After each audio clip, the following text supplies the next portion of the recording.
And good afternoon, good evening, and good morning, everybody. Welcome on into the Dragon's Den. My name's Digital Dragon. Ooh, come. I'm a 3D printing variety streamer here on Twitch. Means we do everything from printer unboxings to uh, modifications, full printer builds, like a lot of the ones you see behind us here. Also take part in some prototyping. Um, just all out shenanigans with anything dealing with 3D printing and adjacent stuff.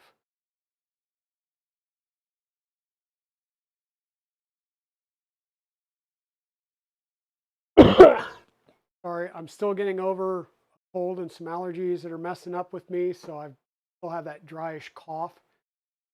Welcome on in, everybody. Mr. Wizix, Tugboat, Nick, Chris 2 from KB3D, welcome on in. 491 Phantom, welcome in, my friend. Welcome in. So today we're going to start a new build series. We're going to be working on the VzBot 235. Hey, Oz. Welcome on in, Ozzy. Good morning. Good morning. So when I decided to finally pull the trigger on this, it was after I had built the Annex Engineering K3 here, which is also a 235 build. And I decided that I kind of like that size a little bit better. I can print almost everything on it. And the few things that I can't print on it, well, I've got several machines over here that print 300. I just posted a picture of the Trident 350 that I carried downstairs today and stuck in the dining room. And it took the place of the Belt. And at first I moved the Prusa Mini out of the way as well. I'll have to take a picture of it because you've got the Ender 5 Plus turns 0G Mercury 1 through, so 370, 370, 425, and the Trident 350.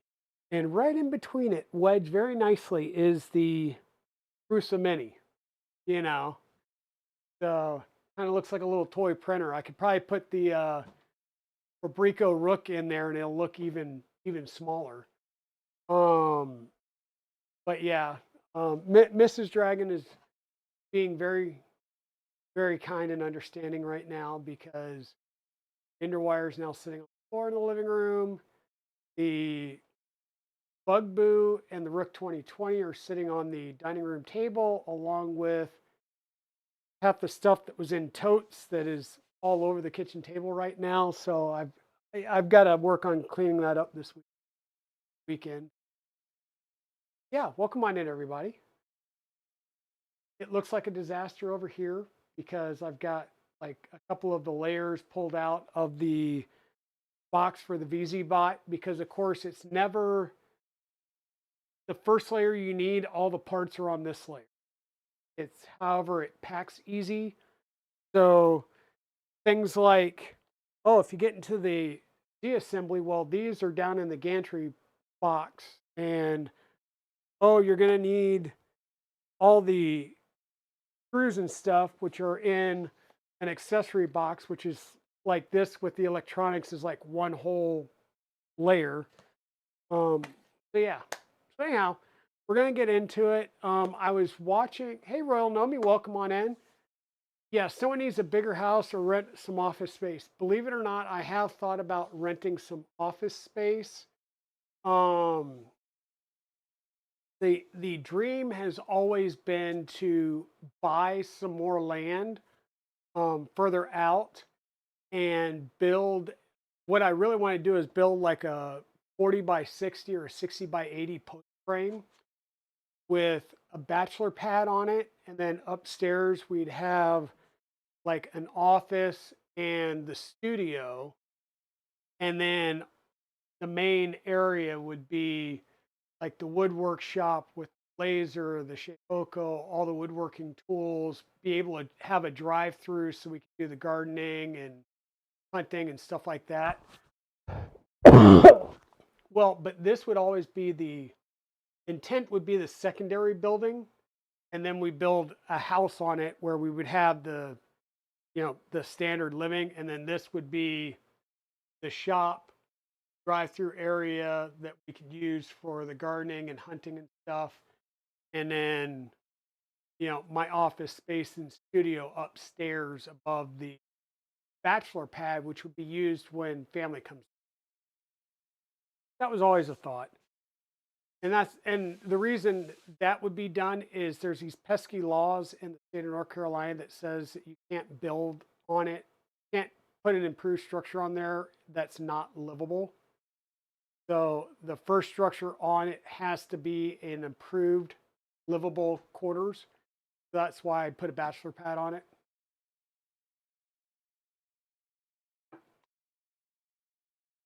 And then later add the house. Thoughts and plans, my friends, thoughts and plans. Anyhow, VzBot 235. Let me come over here real fast. And this is similar to what we will be building throughout this.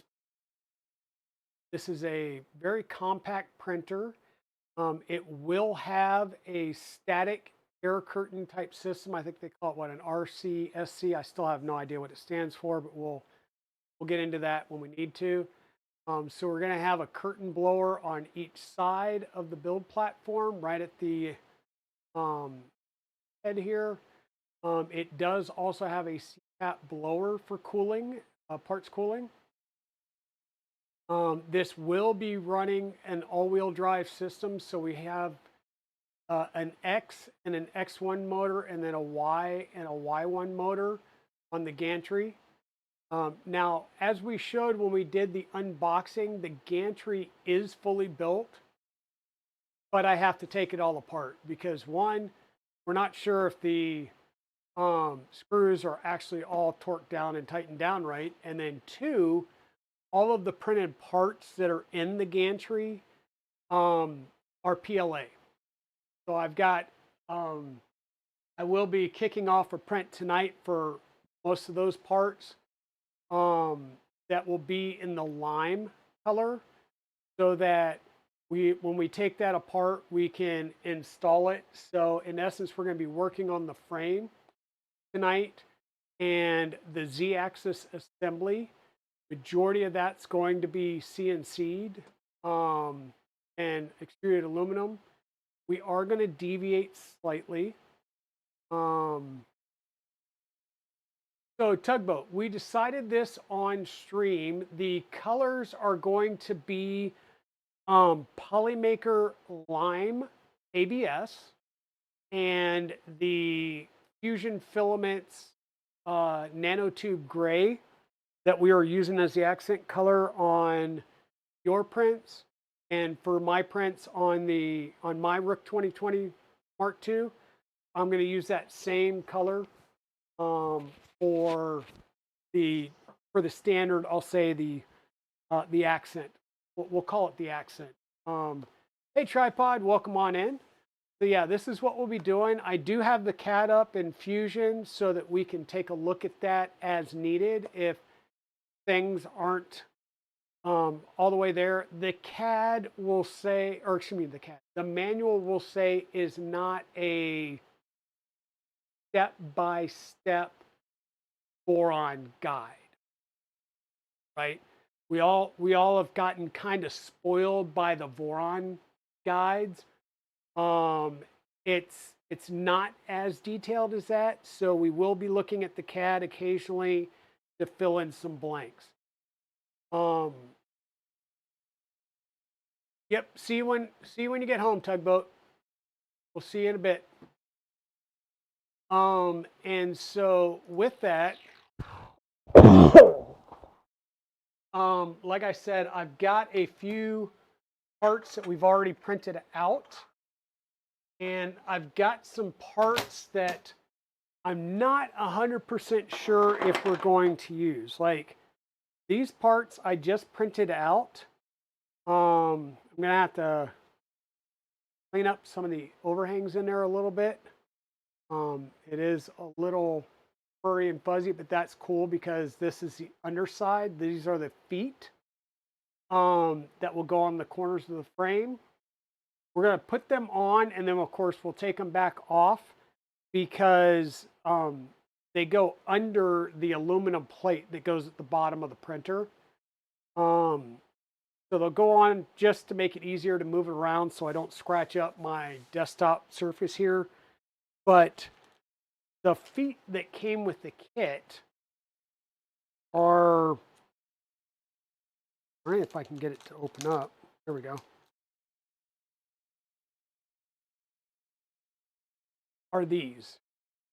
And these are great if you're putting them on like a rook. These are an egregious offense when you're putting it on a more robust machine. I prefer, especially when you're making a hole like that, put the big feet on this, give it more contact surface, not these tiny things. So I will be replacing these. I don't know if I'm going to print them out. I did print the spacers out in TPU, but they're literally just to give these more depth out of here. So these will go on, but I will be printing something in TPU to provide more contact surface. So these, yeah, not going to use those. The other thing that we're not going to use, the frame calls for using blind corner joints, and they're provided in the kit.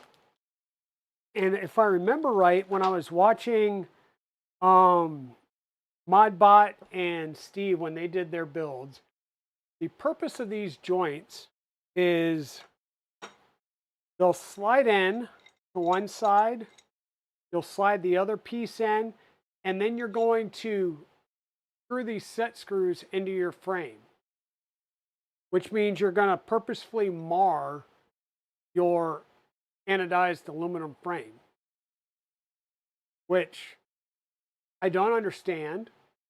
And I also do not like these because the only way that you can take these back out is to take your entire frame apart.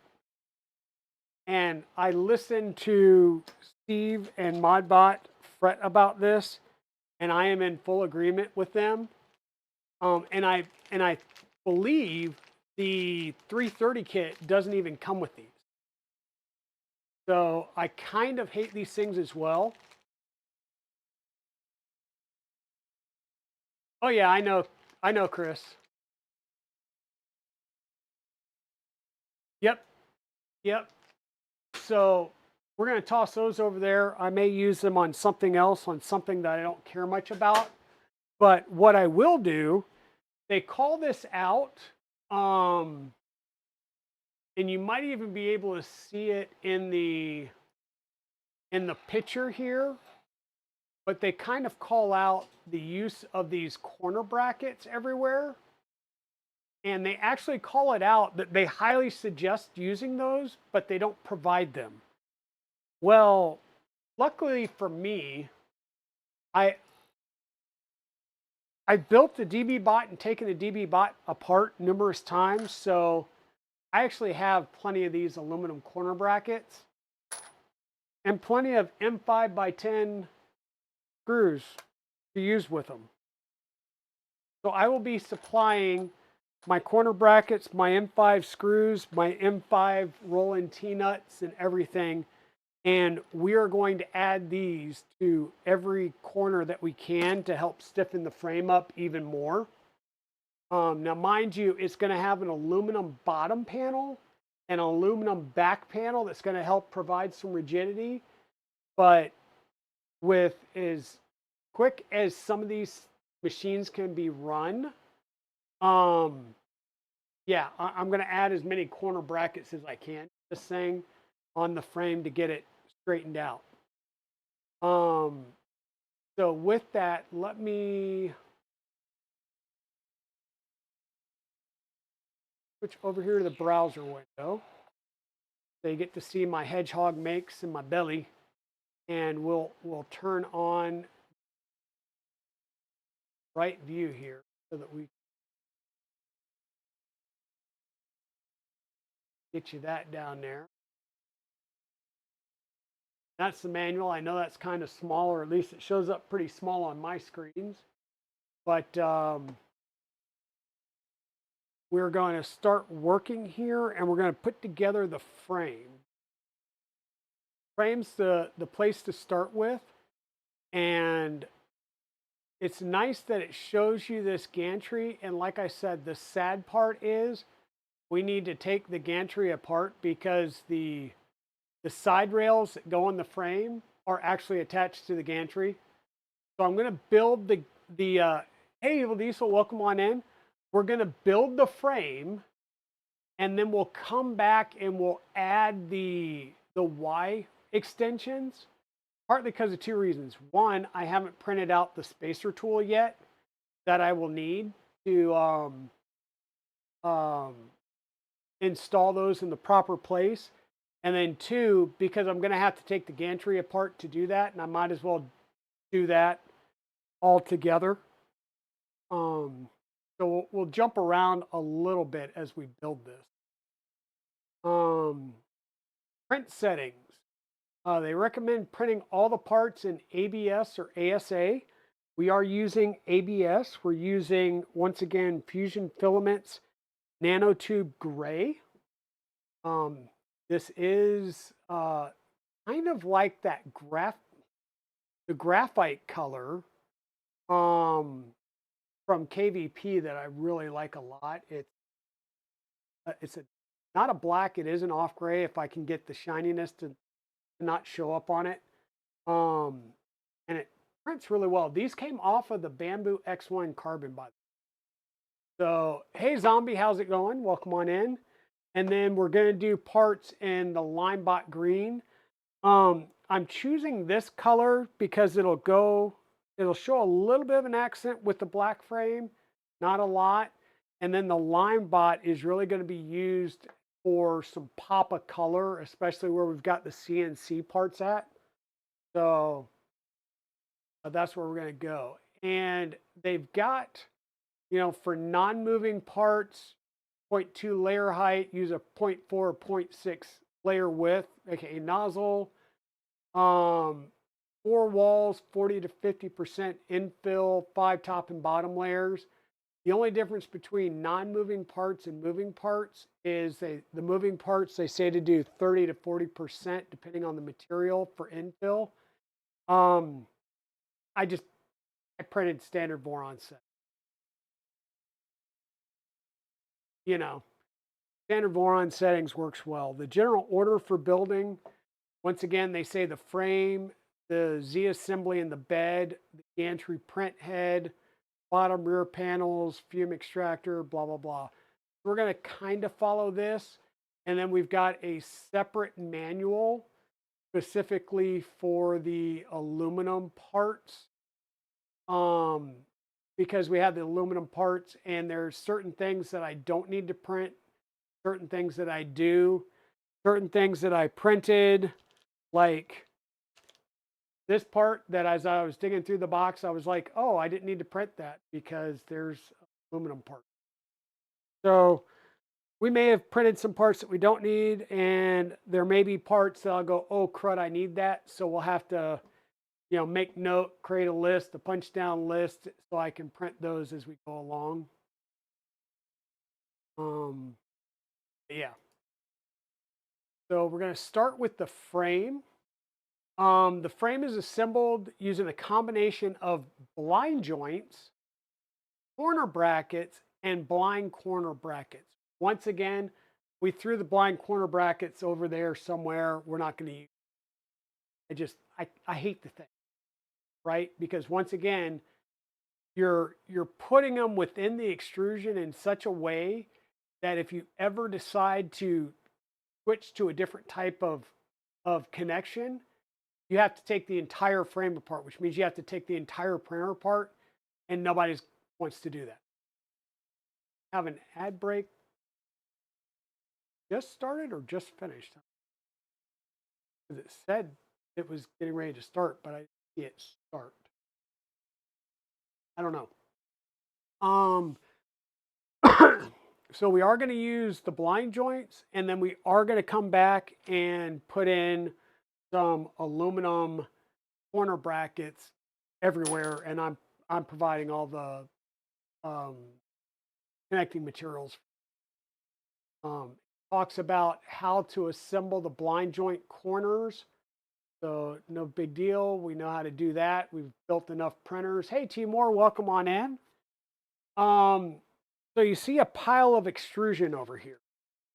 We're going to need some M5x10 button head screws, which we have. And at some point, I may take this box of screws over here and sort them out. I think I've got another empty bin that I can sort them out so I can keep it separate, because they do use a lot of M4 stuff. But there's our 20 pieces of M5x10 button head screws that we'll need. 5x12s. It talks about using these little brackets, but I have not seen them anywhere. And unless you get the metal ones, I tried using the printed ones that help to keep the extrusions from twisting. Don't do the print. Get the aluminum brackets. There we go. The ad break's in.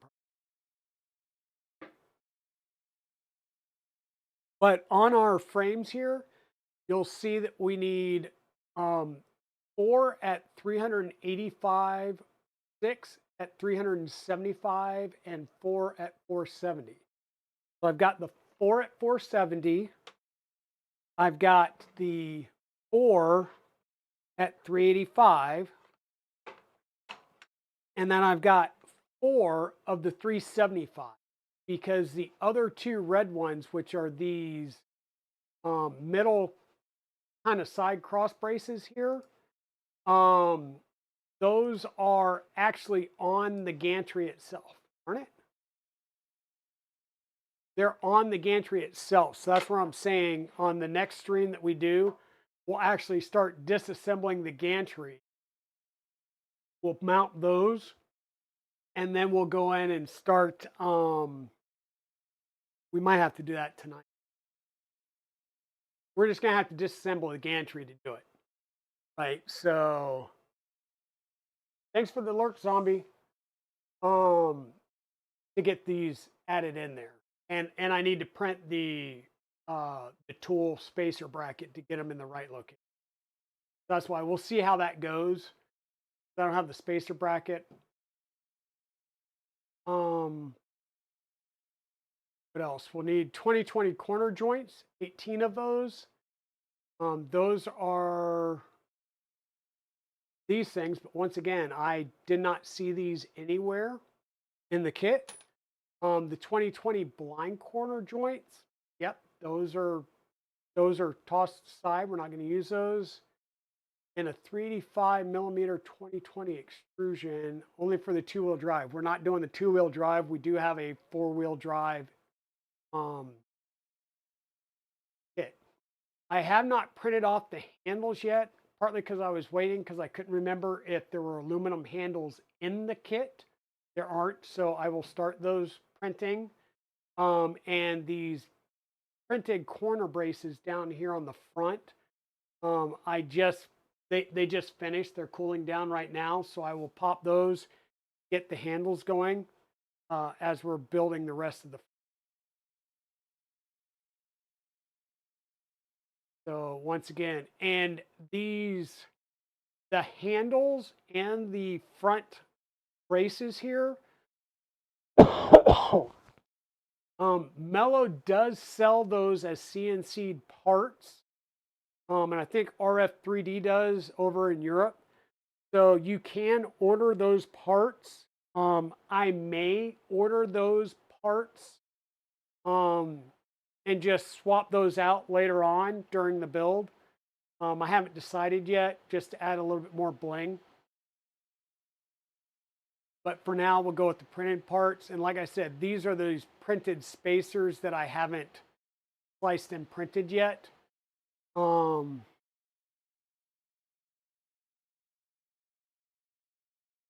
Yeah. I'd have to set something up to do that anyhow, so that we'll have to add these a little bit later once I get those spacers. So once again, we're going to start with, let me move our feet out of the way. Okay, one went down there. We're going to start with 2 of our uprights. And we need to be careful because once again, we've got spot for the blind joint. So that's going to be about where that upright's going to be, but there's a little bit of wiggle room there. So that's where we still need those spacers to put them in the correct spot. That's going to give us the place to kind of get them started. Yeah, we're going to have to slide those in there because those are blind joints. Dang it. So it looks like we are going to have to take apart the gantry. So let me make that available so we can take apart those gantry pieces. Well, that stinks.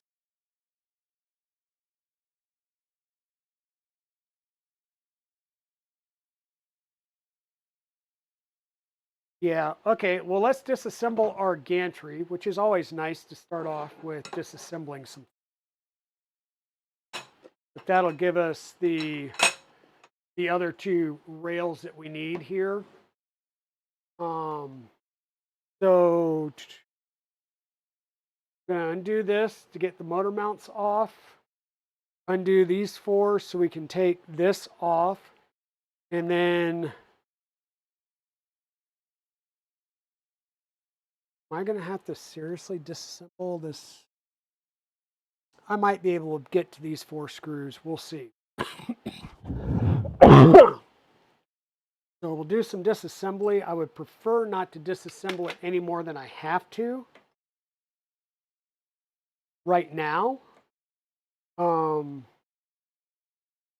we'll see.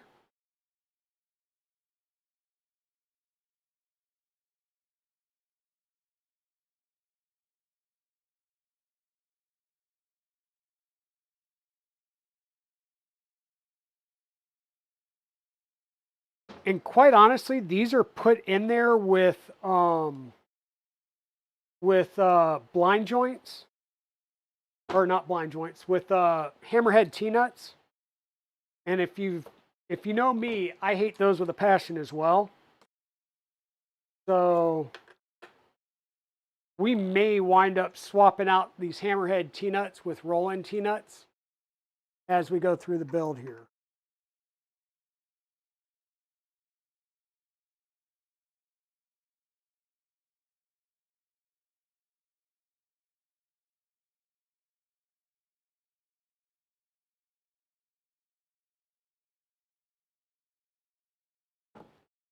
Going to put that back in the box out of the way. Do the same thing for the front here, taking off these. Once again, we're just loosening the roll-in T-nuts so that we can slide these off of the extrusions.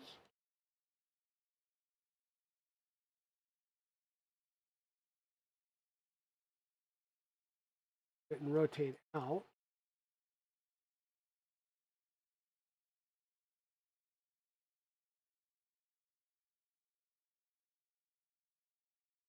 Oh, or there's a hidden T-nut there with the bracket. So once again, all of the printed parts that you're seeing here are in PLA. So these are the parts that I have to reprint in ABS to be able to use it in this environment. And there's kind of a semi-sick, perverse part of me that wants to just take off the the carriages and leave the XY joint the way it is. However, I know if I do that,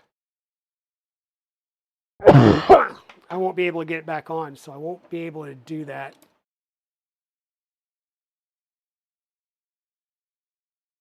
Come on.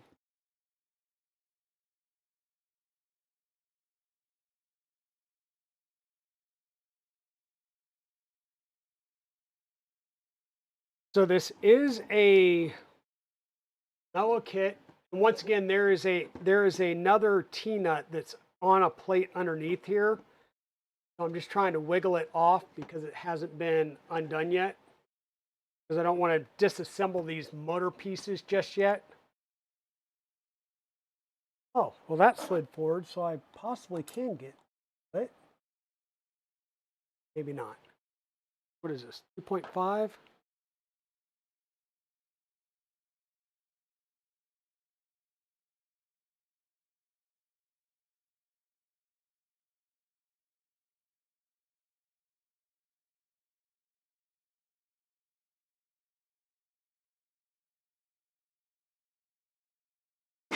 Here we go. So yeah, there's your motor assemblies, and this is your tensioning mechanism. That is your tensioning mechanism, that ability for that plate to slide. But these are using LDO superpower motors. So they will be some speedy things. Let me put these in there in the right spot. Once again, we'll have to take these apart appropriately. Dang it, I'm not going to be able to get in there. So I am going to have to take these rails apart enough to get them off.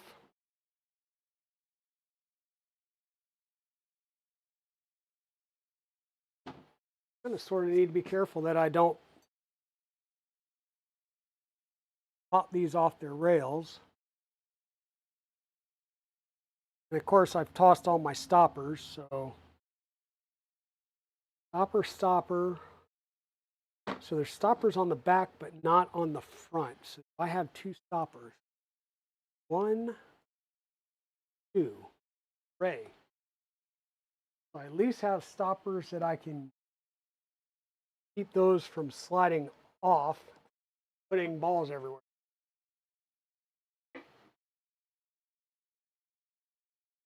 So yeah, this is some disassembly because once again, we're going to need these rails to build the frames. This is why we're trying to take some things off right now.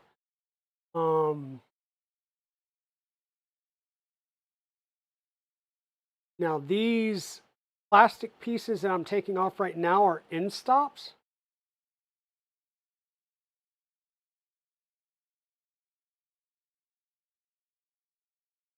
I have a feeling that these have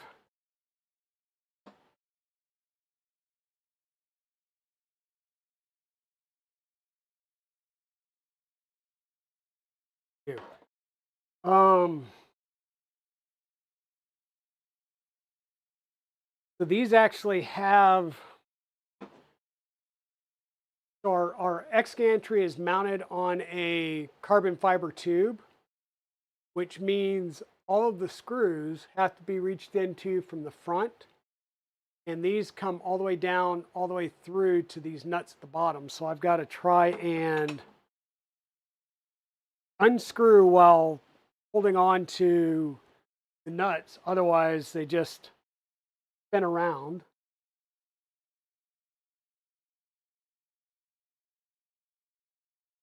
It's always fun.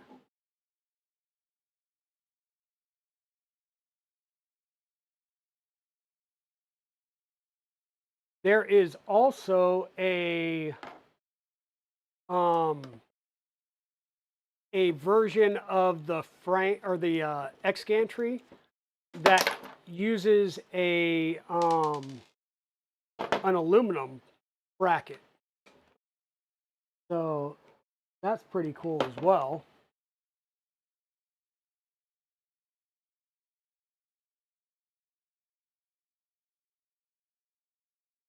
and I'd have to check with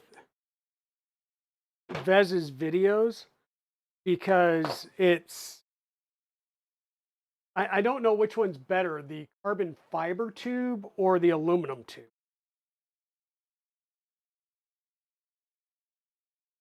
And I want to make sure that these screws, these nuts stay with the screws. Because once again, we'll be working on this after I get the lime green parts printed, because these are going to be the lime green here. So that's one side. Oh, look, looky, looky, looky. Once again, these are LDO motor rails. And I think I'm going to put these on there just like this. Ooh.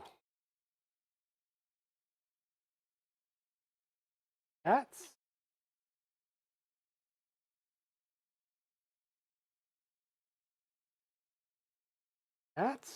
feeling wonky. Like these are going to have to come off. There's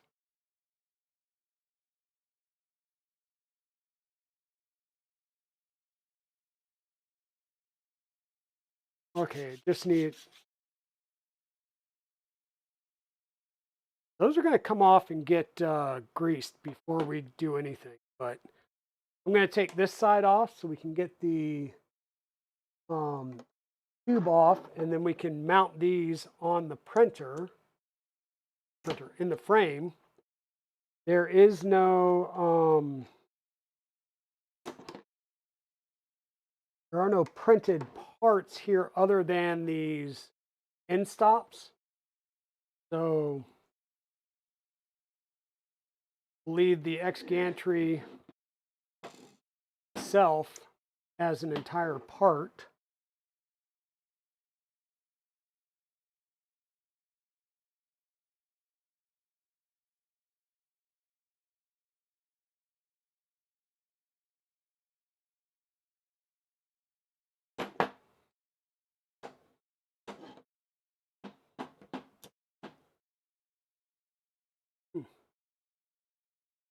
That just came apart.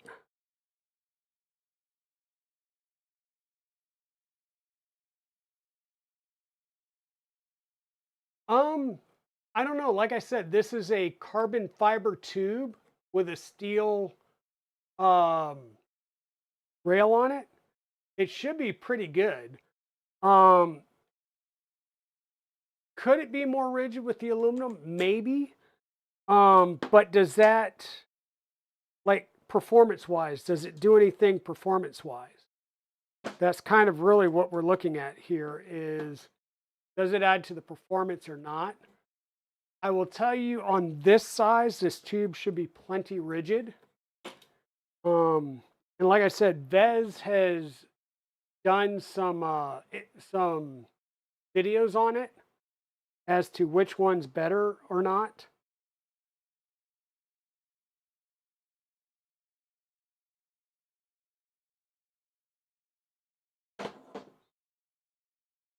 Like I said, these PLA parts, I was trying to pull it out and it just ripped out of the PLA. So definitely we want to put our ABS parts on.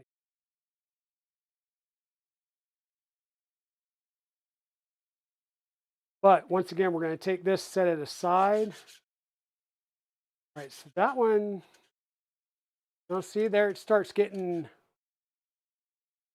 kind of chunky. So we're going to have to take all these off and oh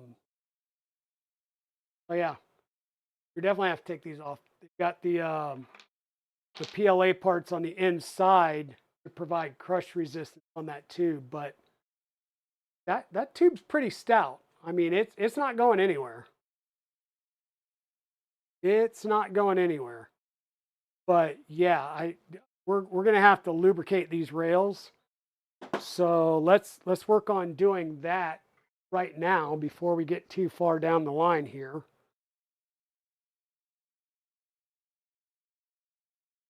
Where's Pez Liz?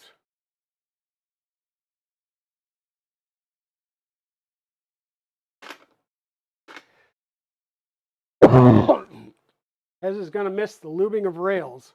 Grab my lubricant.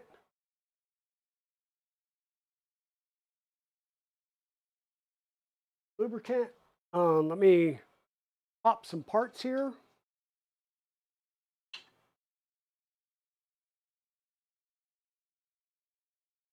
Look at the pretties.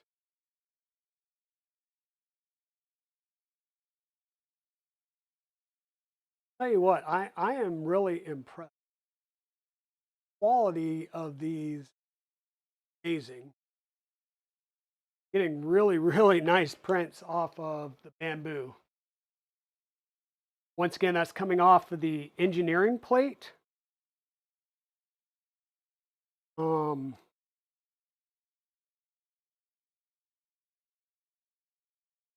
yeah.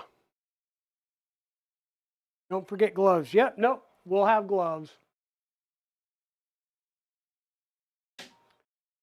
All right, folks, give me 1 second, please.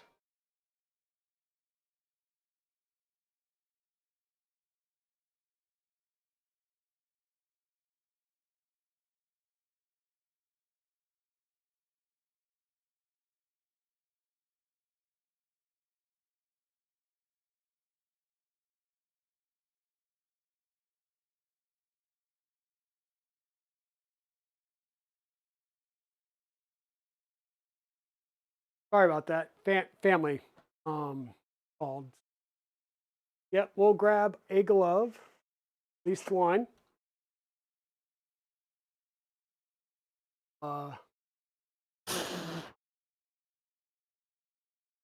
That. Come over here real fast and tell Bamboo to start printing another part.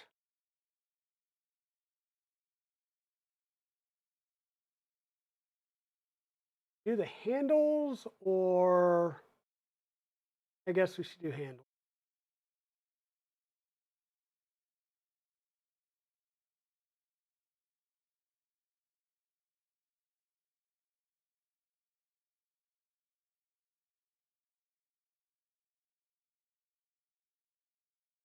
Okay.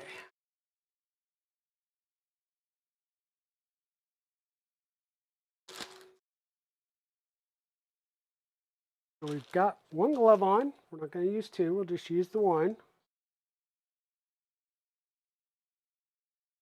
Over.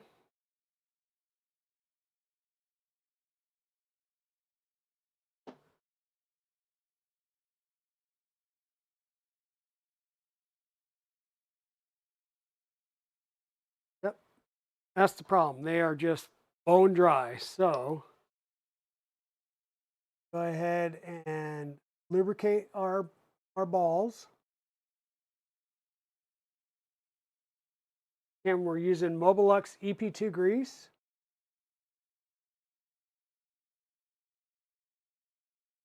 Going to run a bead of the grease down, and then using our glove, we're going to push it into the balls and the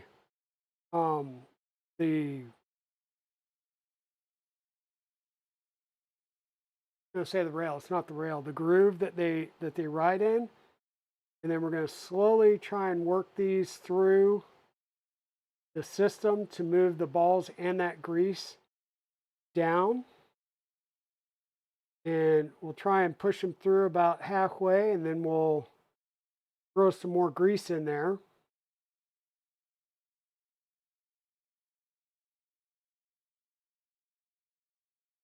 Now I'm doing this with my finger because I'm fairly confident that I'm not going to squirt balls out. But you can sit here with a pair of tweezers and just do like 2 or 3 at a time and move them through. If you try and do like a full row, you're going to squish them out through the middle side. So take your time. We want to make sure that we get these fully packed, so that we can get some good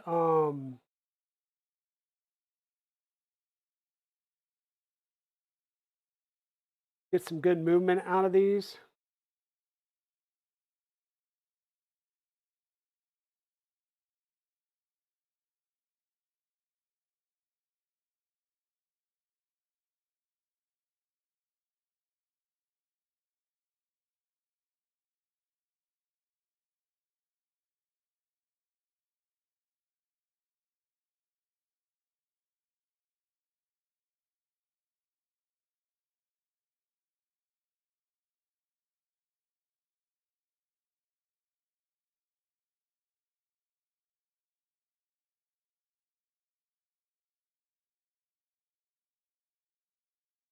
tried to jump away from. Grab our tweezers so that we can in.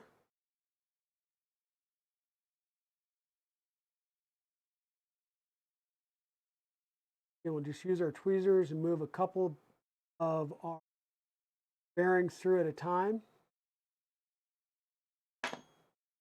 Not jump out of our rail like just happened.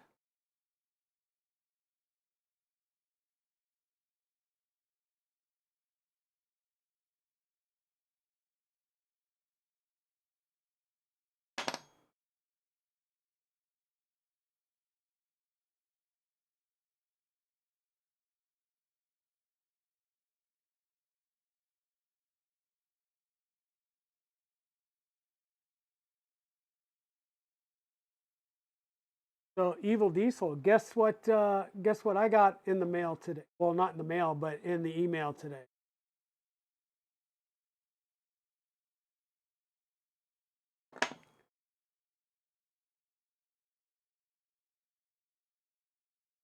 Got notification of my MMU3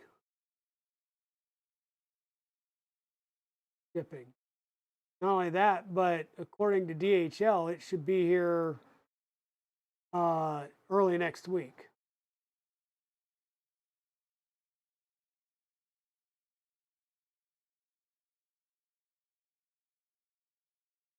So we will have another MMU build on stream. In this case, it will be the Prusa MMU.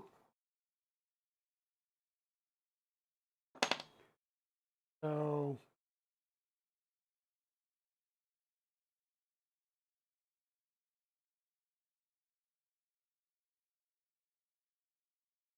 and as you do this a couple of times, you can use less and less because you're just trying once again to get the balls having a light coating as they run through your the channels on the internals of your carriage. And then once again, it's going to be a little bit more difficult because of the way that we're putting them on there, but go slow, take your time. You'll be able to get your carriages back on there, hopefully without letting any balls out or not.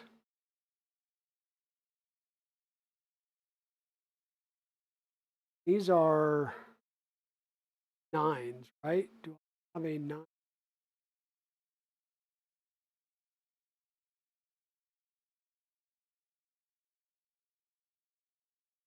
think I do.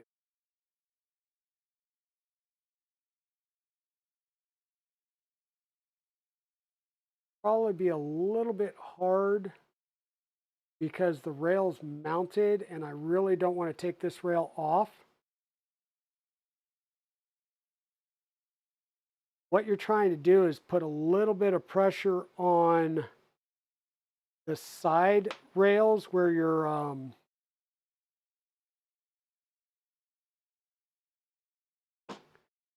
so if you can put a pressure on the spring clips, you can keep the balls from popping out, which you normally do by putting a finger or a thumb down in there like that. But the problem is we're trying to work with a big gap here. So I may have to try and see if I've got a MGN 9 rail. I think the V0s are an MGN 7, correct? That's a 7, so that won't work. Do I have an, ooh, I think I have a 9 rail over here. That will work though. Because what I can do is put it on this.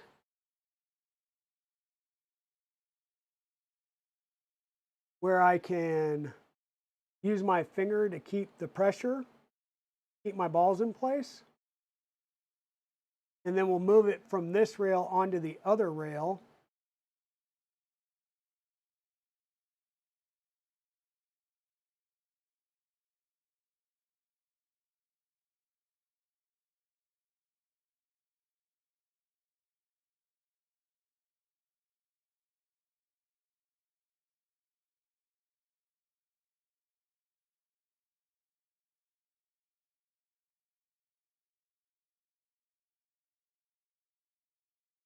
Okay, so I got it on here. Now I can use this as the guide to move it from rail to rail.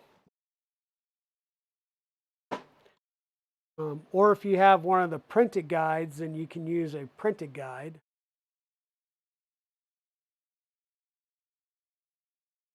Printed or a plastic one.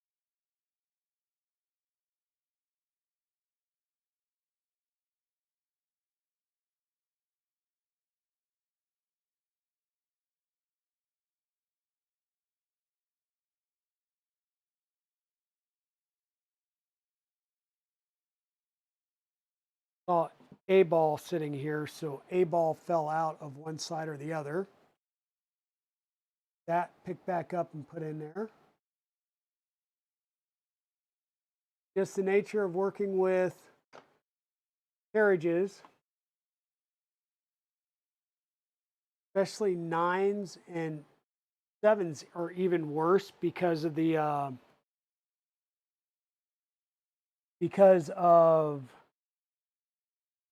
just the size of the ball bearings.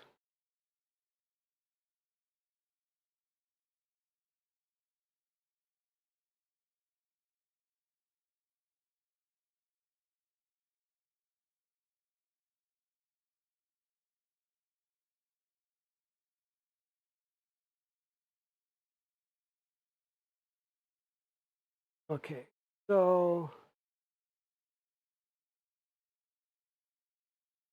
no balls on either side, no balls down here on my paper towel.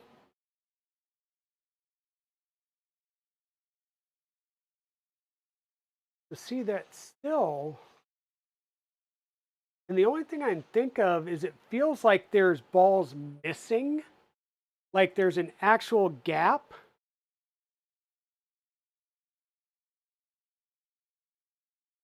In the ball bearings. Because it does look like there is a gap of 1 or 2 balls in here, and you normally only want a gap of 1. I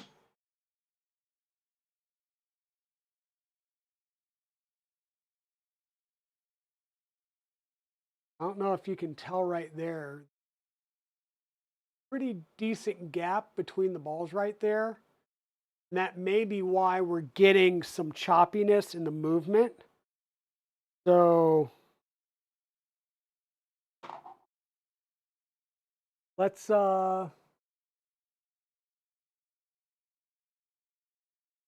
if we can't harvest the ball off of this rail.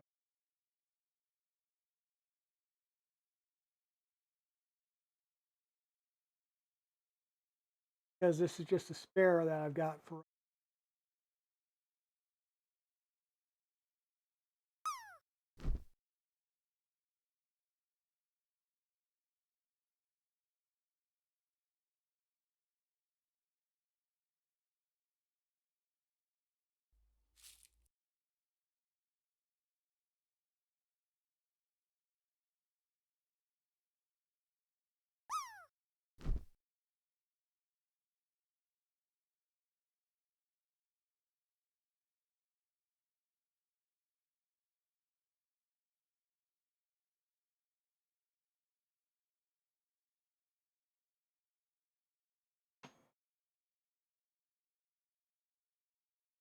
Other side seems like it's already got the right set, so we will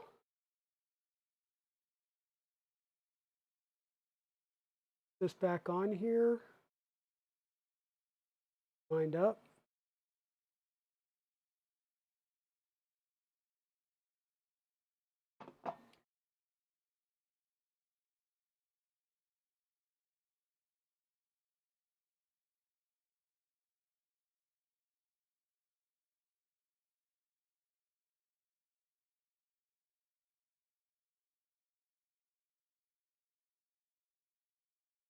somewhere I might have some spare balls in size. Still looking for.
Like the biggest pain in the butt as far as a rail is be for a while.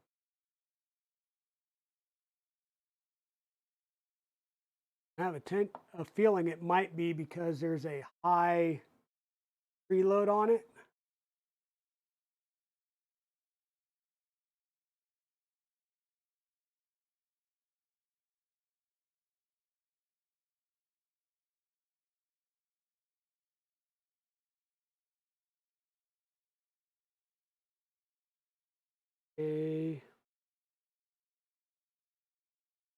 No balls missing.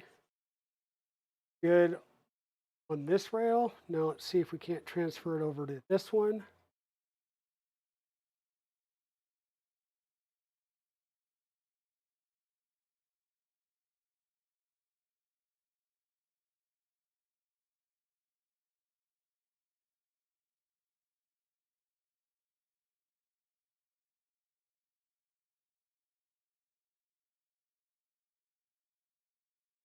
The balls left behind. That's a lot better.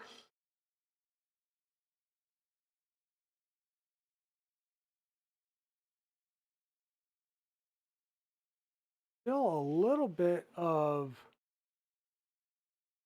grating or pull.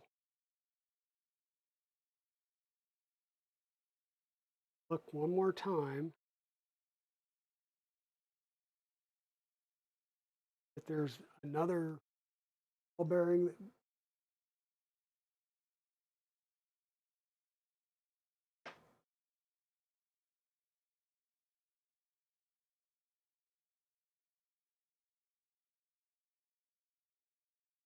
This got another larger gap on that side there. So we need to get one more ball in there.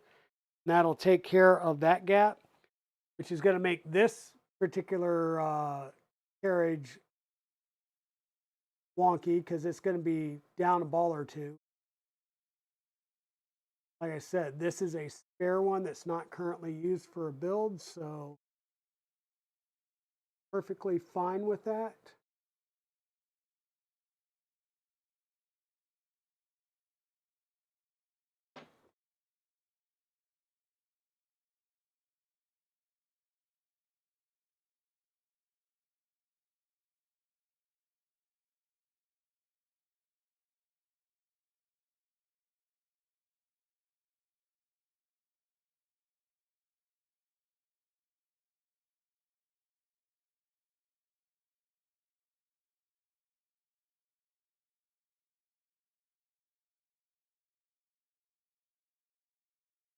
Okay. Now we get to have the fun again of trying to get our rail mounted on.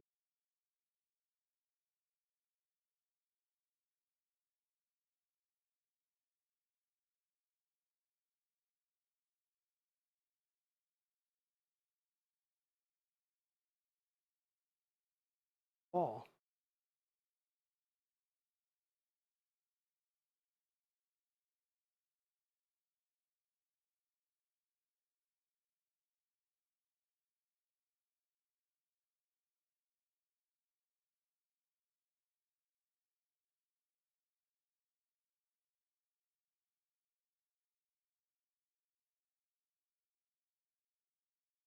still need to, sorry, I know I'm not paying attention to chat so much right now because I'm playing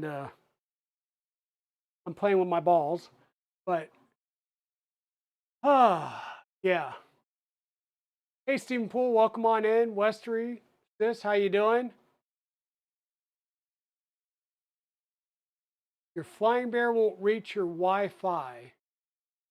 Flying Bear has a MKS Pi in it, which I believe has an antenna. If not, I may have an antenna that will work with it to extend the range a little bit.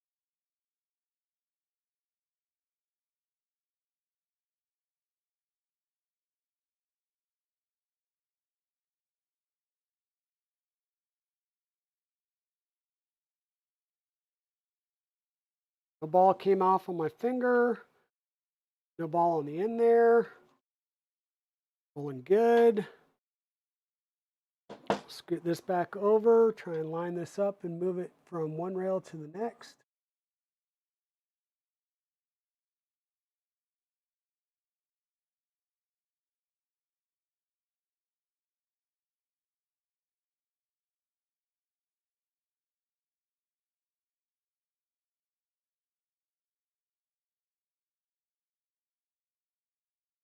This is a little bit easier or harder to do because they do bevel the edges of these some. So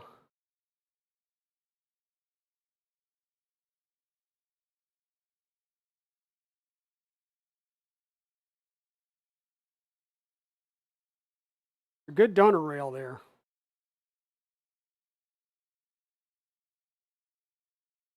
Good donor rail. Now,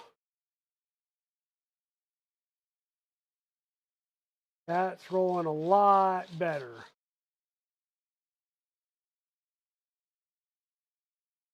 A lot better. Okay. One down, two more to go. And these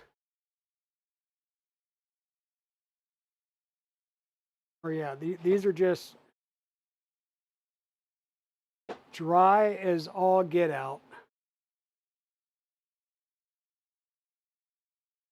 These should be a little bit easier because they're MGN 12 rails.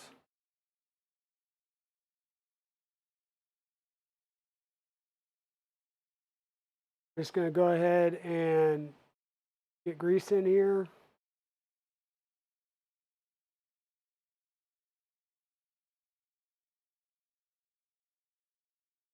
Push it into the gap and then rotate the balls through the channel to get that grease down in there.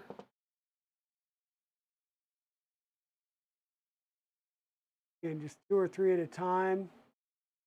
Move them down through there.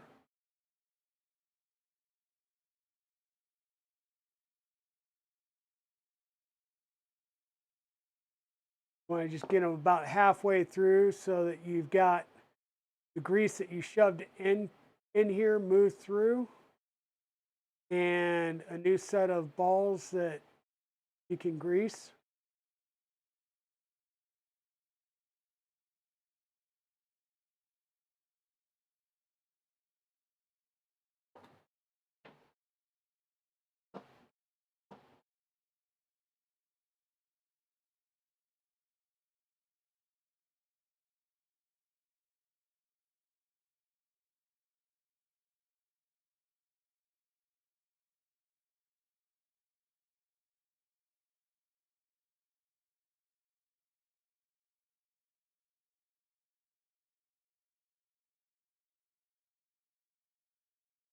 And then we'll try and do the same thing, except I think I've got just a carriage over there on one of the plastic dummy rails.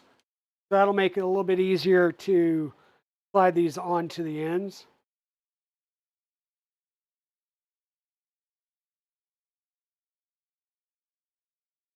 Like I said, just 2 or 3 balls at a time and work them through.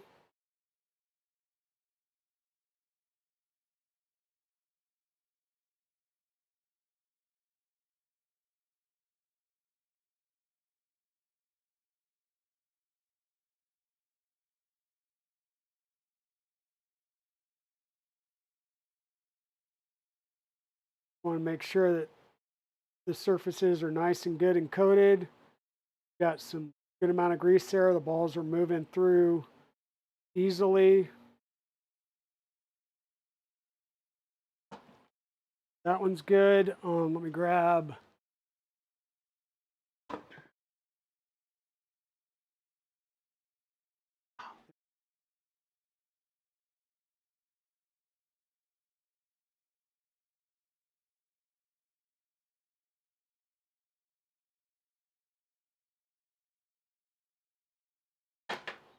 Okay.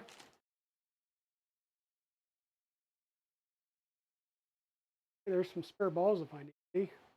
I also have like a pack of them somewhere around here. So this is what I'm looking for. It's just like a plastic fake rail. Get this lined up.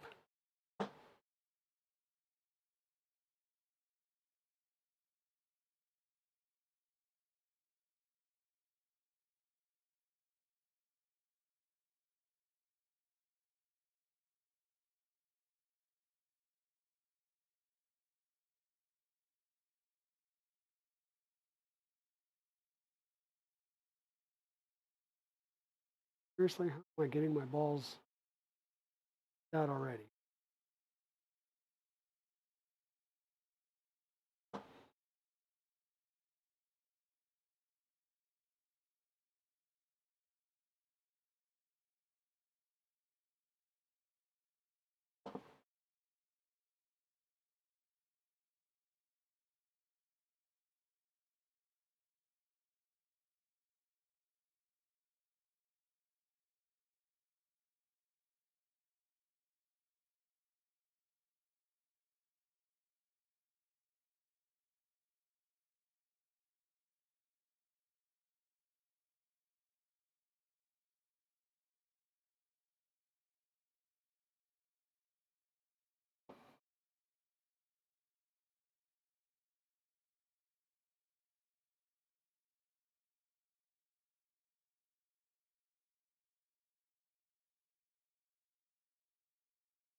Not know why this is being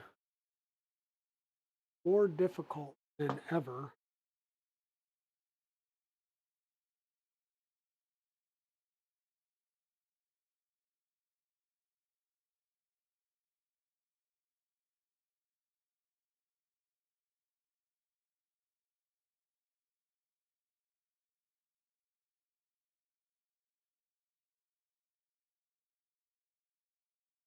I don't think I have ever had this much trouble trying to get rail carriages on.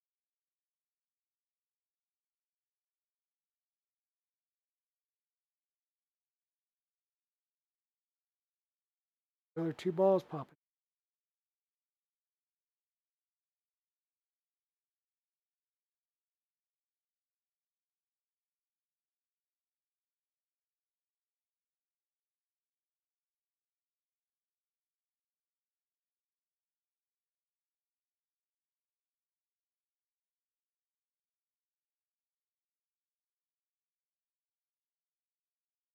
This is working into a slower build than we've had in a while, huh?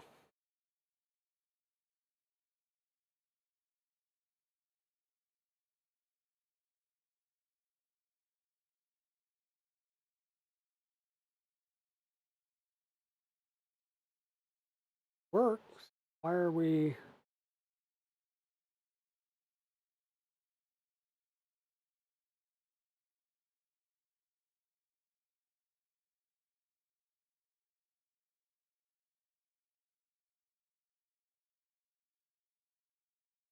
Yep, just all kinds of balls.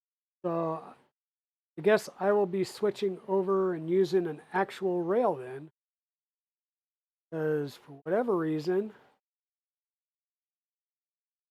plastic one is not playing nicely with my ball bearings.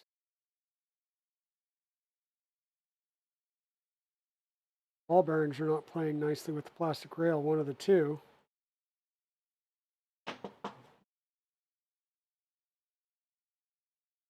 So, same type of thing before.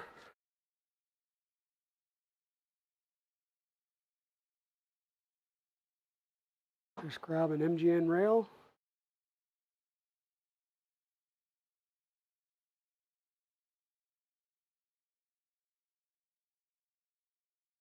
Carriage lined up.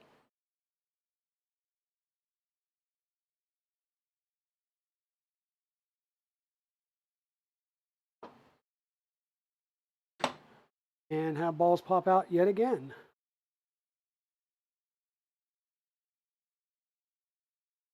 And these are LDO. I mean, I've never had this many issues with a carriage before.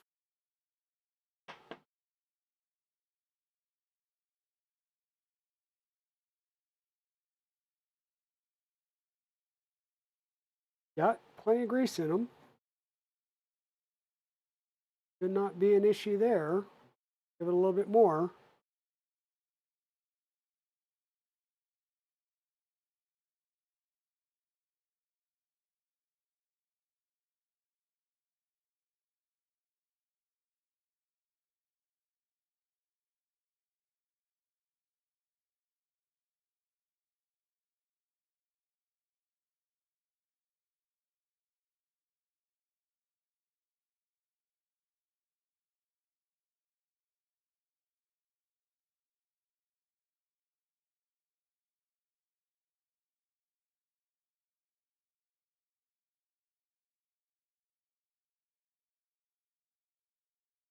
So how's everybody doing tonight? Anybody else get some cool project stuff in?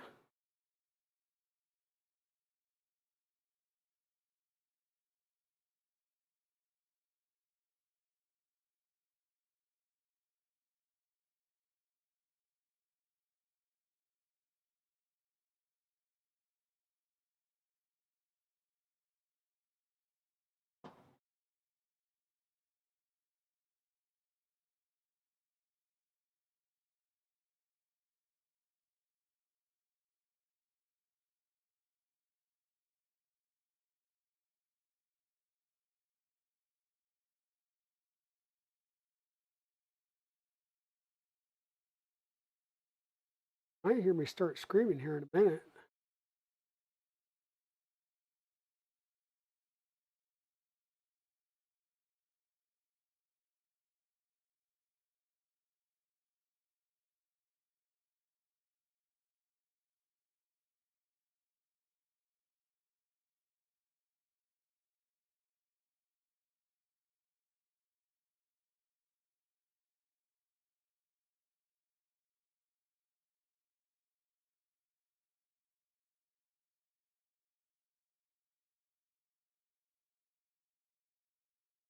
I swear I have never had this many issues trying to get carriages back on without ball bearings coming.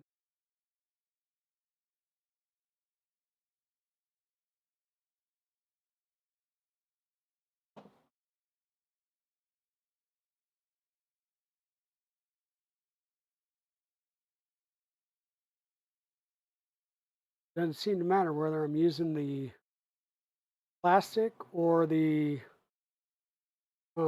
actual rail. There went another ball.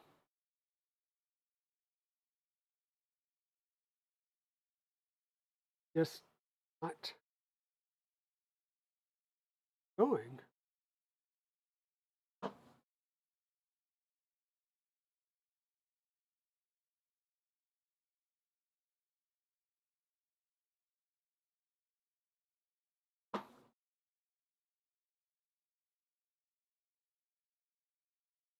Like I was thinking, okay, well, maybe the plastic's a little bit oversized, but even doing the metal one, the actual rail,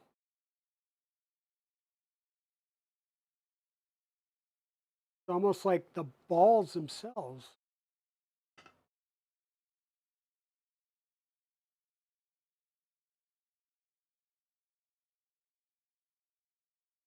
It almost looks like the balls themselves are too wide.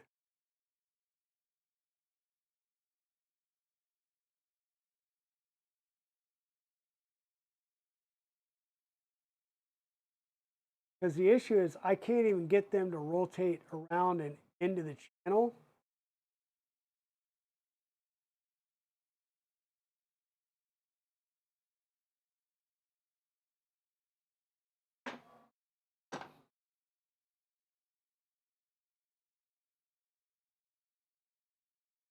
Let me rephrase that. They're rotating into the channel, but they're not.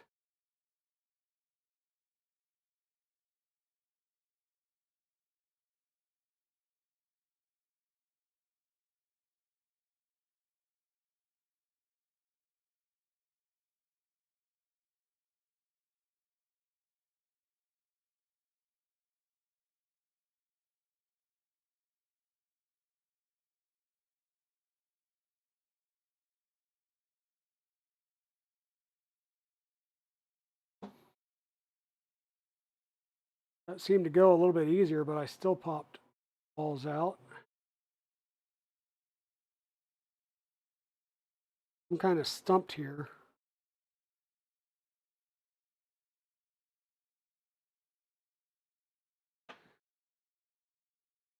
It's almost like the grooves are completely different size.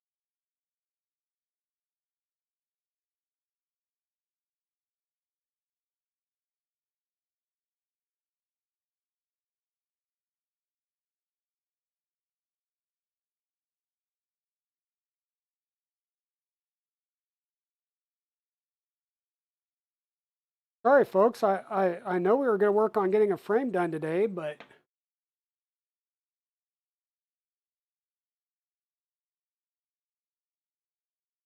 shopping for parts for an Ender NG. You know, I was looking at that. It's interesting, but I don't know how interesting. That makes sense.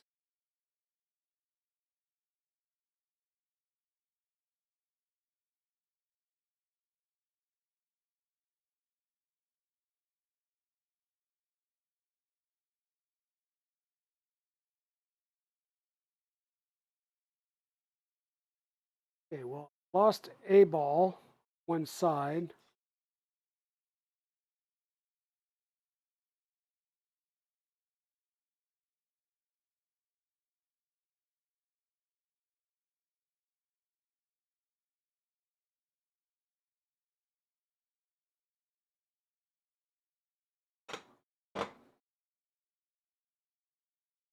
Bring that back in.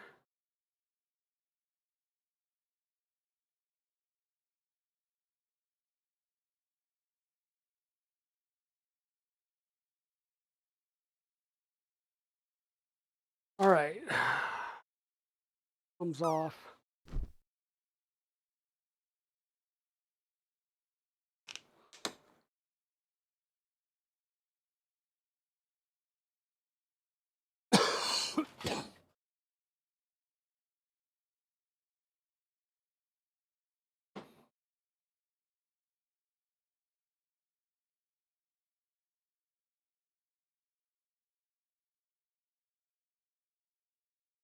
Going to try and wipe these rails down some. Huh.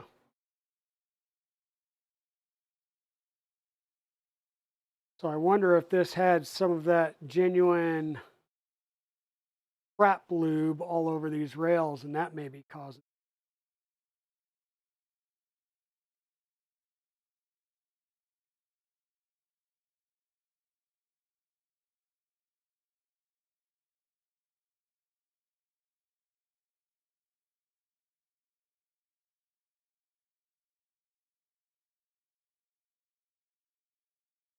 Look at that.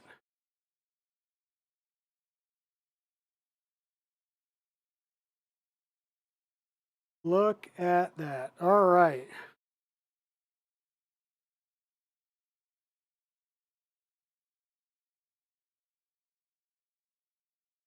That's one side done. I think that would have been the, might be the fix. That out of here. This toss back over here. Because that wasn't working one way or the other.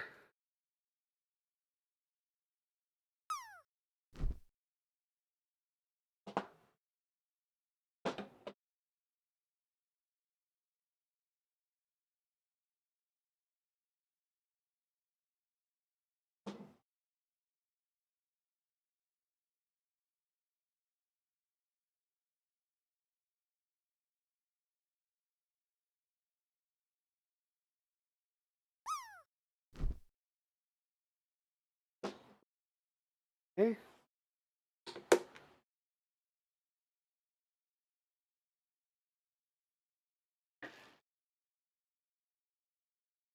So close yet so far away, Evil Diesel.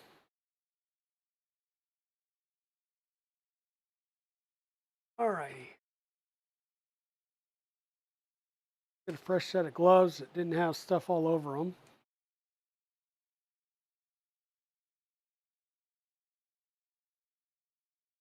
Fresh glove.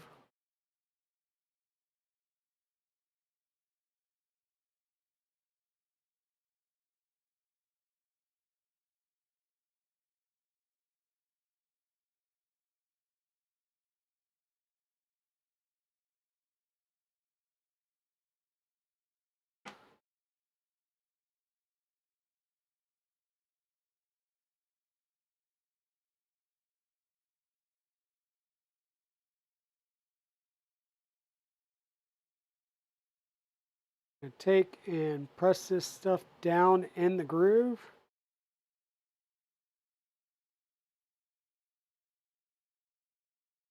Moving our balls through.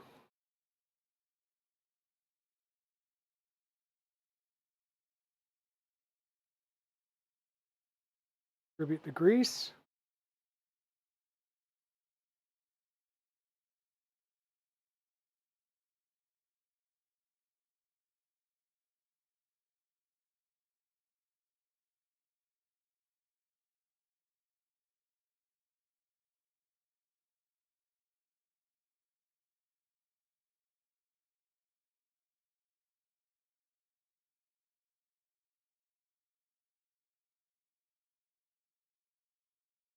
Hey, Tugboat. Glad to see you're back.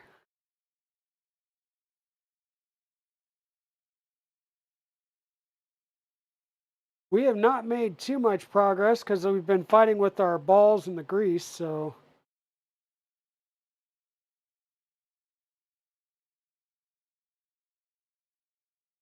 These rails were pretty bone dry, or these carriages were. They were somewhat chunky, which is weird. Looked like my X carriage was actually missing a couple of balls in the carriage, which is strange since these are LDO rails and carriages. So I grabbed a couple of balls from another MGN9 carriage and got them added. And now we're just working through trying to add grease to each one of these carriages and then get them back, get them mounted again.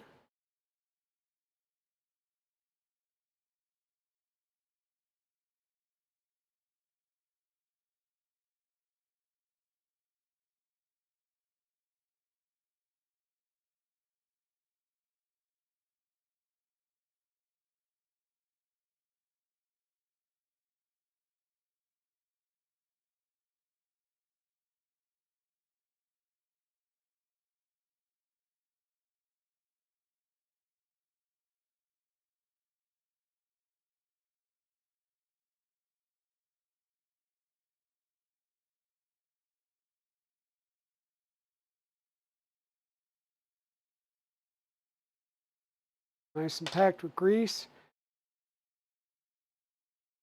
I'm going to try and get these back on the rail without popping lots of balls out.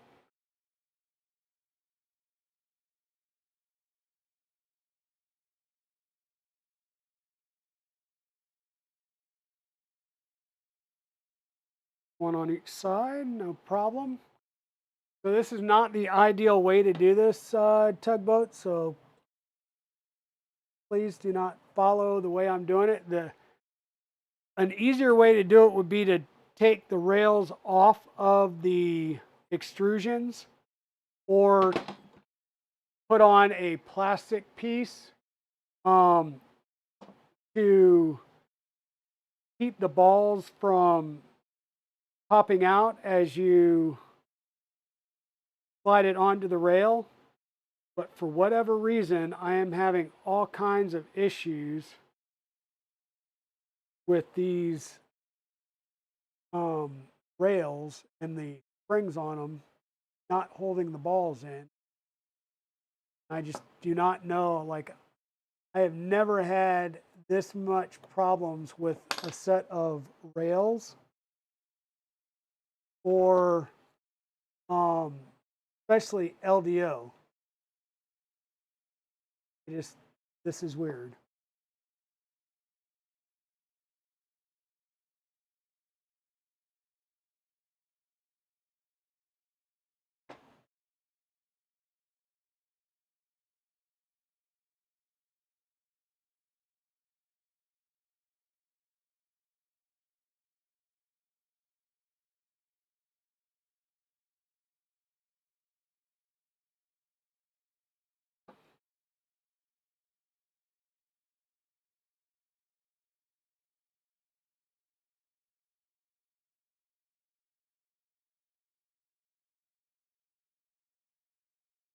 Almost like there's too much pressure and the balls aren't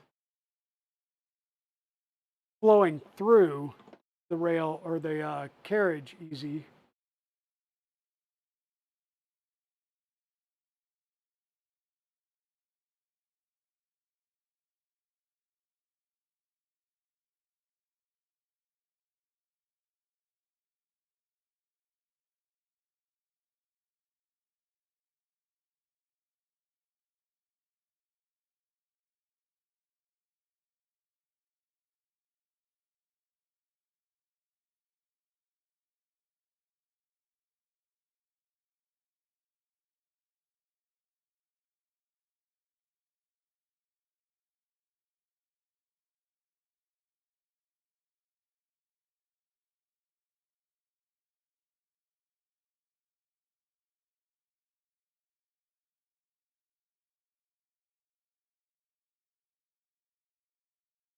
This is definitely a do as I say, not as I do type of situation here for this particular build right now, because I have never had that much of an issue getting these on.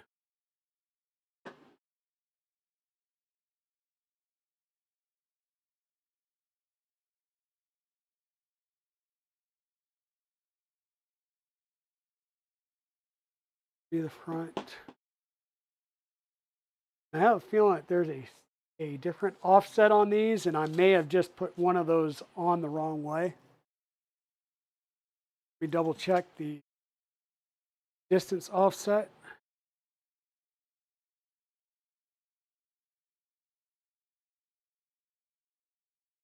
2 millimeters and a lot different.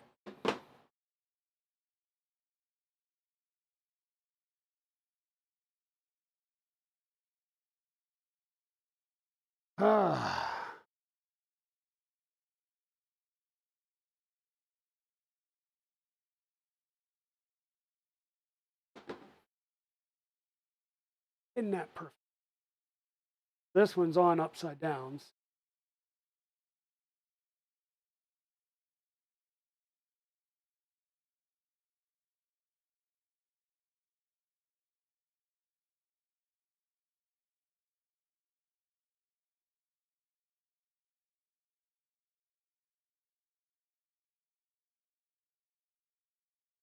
Okay. So that was a lot more painful than it probably needed to be.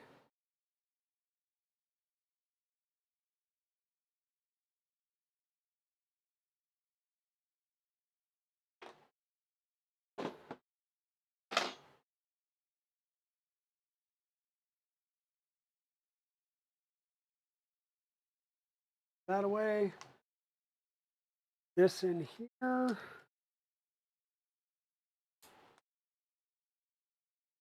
These two, put them over here. All right, now where were we? Oh yeah, we were going to build a frame, right? I think that's what we were going to work on today, was building a frame. All righty. So we're going to build a frame.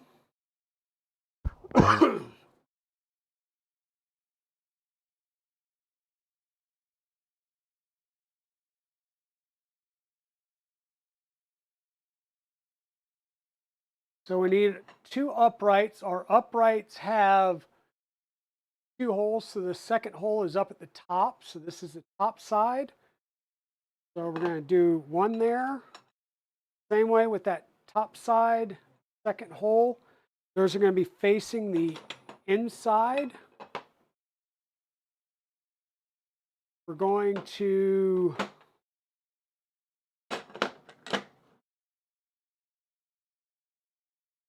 the sides. These are the sides. The sides are the shorter extrusions that are in red. So we'll need 2 of our shorter extrusions. One's going to go at the top, one's going to go at the bottom, and one of our rails is going to be in the middle here. We need our M5 by 10 screws. So we'll need a few of these out. Grab another bit of our paper towel. We're going to need some Loctite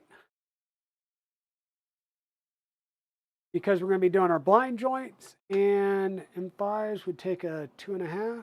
Nope.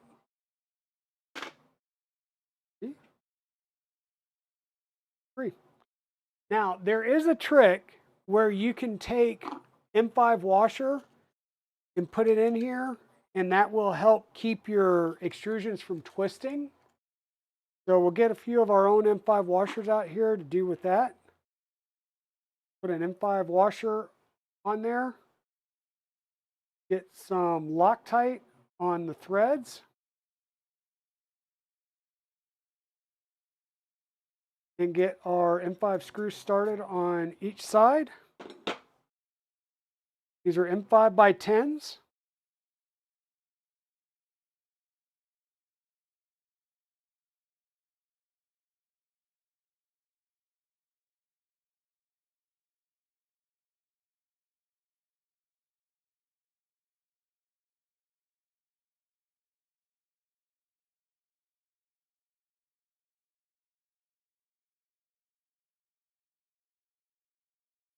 Will be the bottom side. We'll get that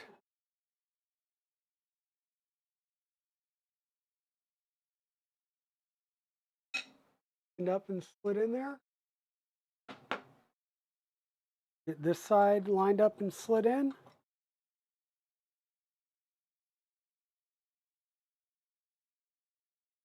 I'm going to move it up a little bit to make it easier. We're going to need one of our side rails because it's going to be in the middle joint here. So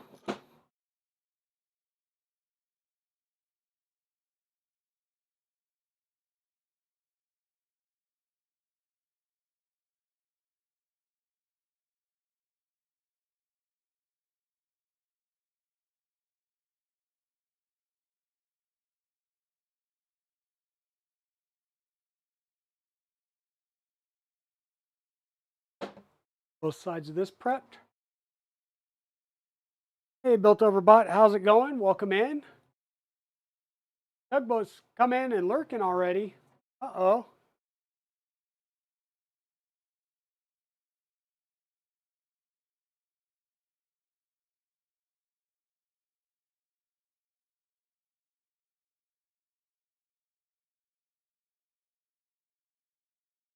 So how I'm doing this is the outer edge is basically on the bottom, so I'm going to put my rail so it's facing the top. Make sure you slide your rail in so that your nuts, your locking nuts are facing the bottom rail.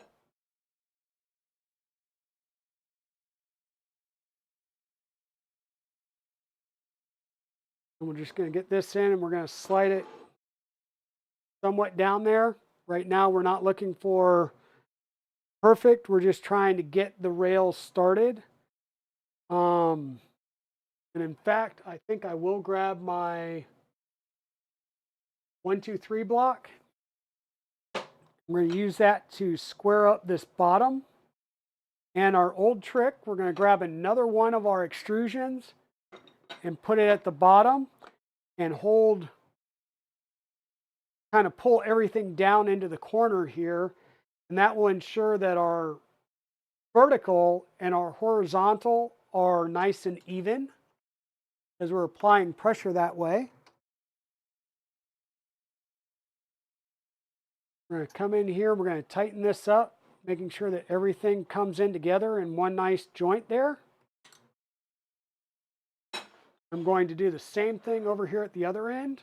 Once again, I'm just going to move my extrusion down to make it nice and even.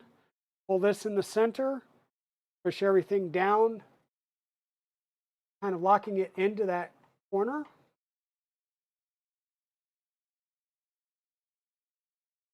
Tighten everything up. That way we know we got a nice good 90-degree here. Everything's pushed down. Now for this, we can tighten it, but we just need to line it up with its mark, or with its marks, with its holes up here. But I don't have the full, I don't have the full, whatchamacallits. I don't have the tools for the spacing. Right now, what I was afraid of. So I tighten this up, and now the bottom's too tight. I can't slide this up anymore. Do this, give it some space. Unbind this, hopefully. There we go. Slide this up. I'm just going to try and get it lined up, get the screws lined up with the blind holes so that I can roughly hold these in place loosely.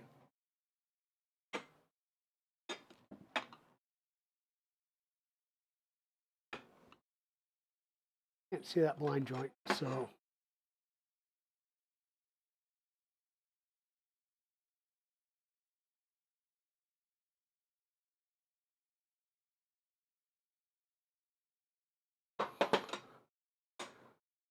Tie this one back down. I'm going to flip this frame over so I can just tack in this other blind joint.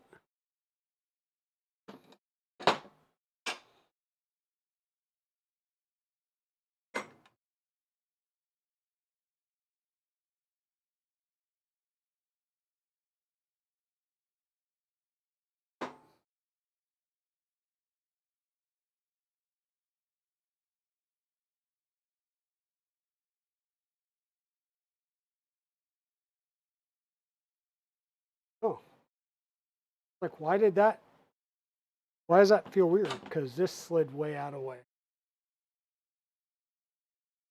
Tighten it down too much.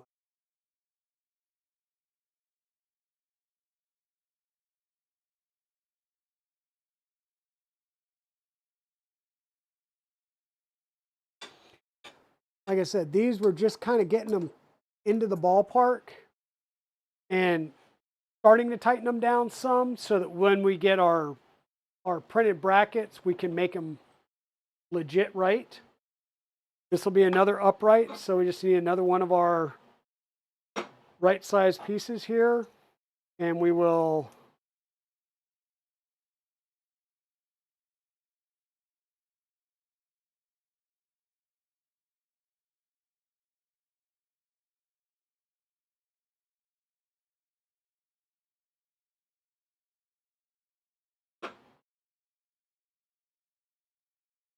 okay, Evil Diesel, enjoy, feed the family.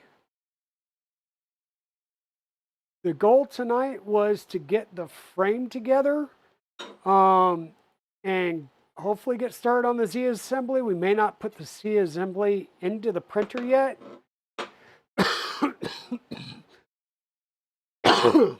Just because one piece of that actually connects to this bar, and I'm not sure about the correct spacing of that bar. So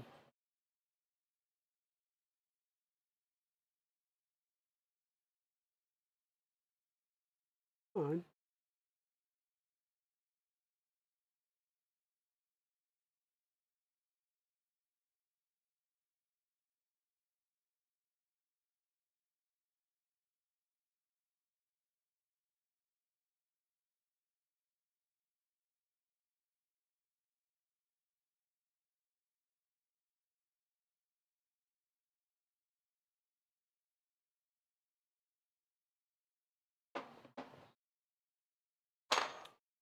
No, my issue.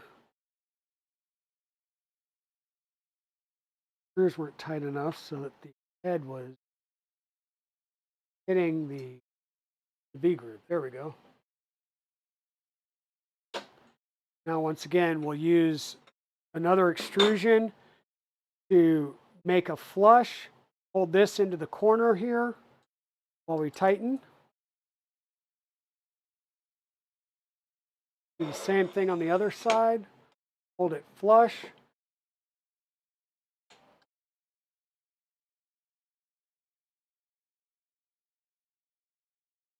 Tighten that down. This should be our one side frame. Done up. Once again, this is the inside edge, of course.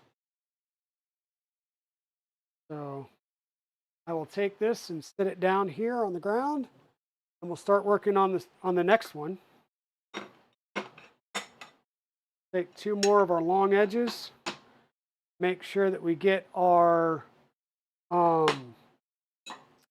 double holes. They're down at this end.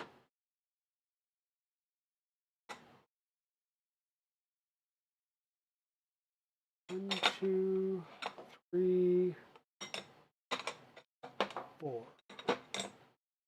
Okay. So the four long ones are the ones that go across the front and the back. So the four shorter ones that will also line up with the same length as our carriages here are the ones that go on the side pieces.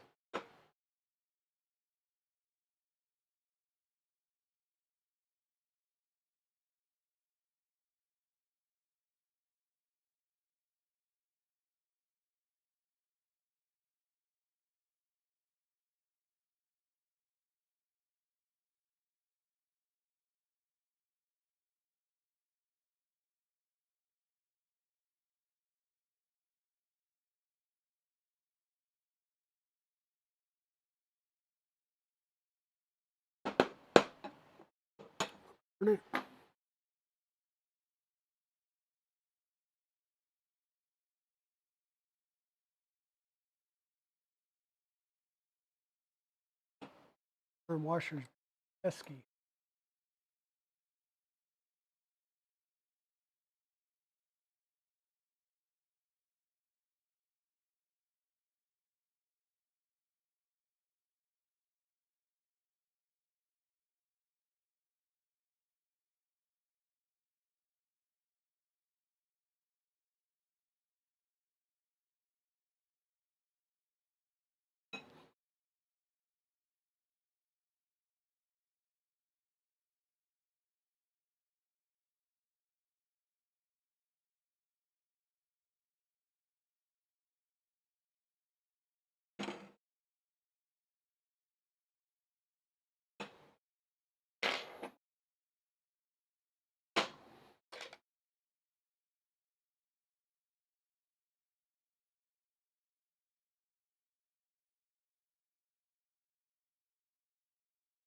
Sure that the middle blind joint hole is facing this way and not facing up, because that would be an alignment issue. Get our frame butted up here and into the corner. Apply some pressure at an angle there. Now let us tighten up this side. Come in and do the same thing over here. We want to make sure that the pieces are butted up together. They are not.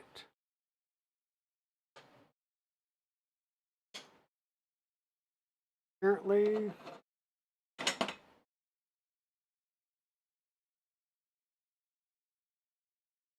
maybe I just had it a tad bit too tight.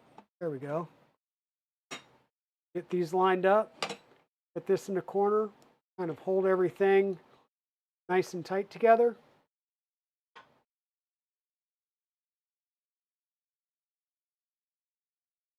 Tighten it down. We got a good joint there. Once again, this is the bottom. This is the top. So our locking nuts on our rail needs to be facing down. So this rail is going to slide in this way. More of our M5 screws out. In fact, get them all out. Grab some more of our M5 washers.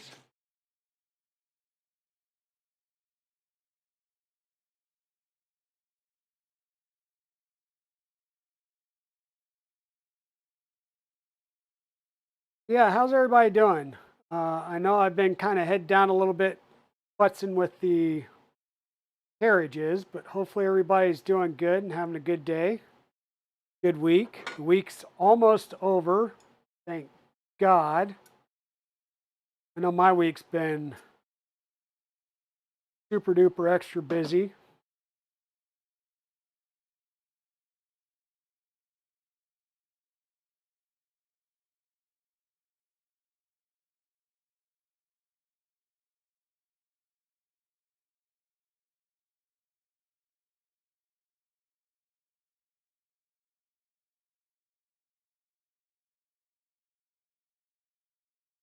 I feel like to put a decent amount of Loctite on here.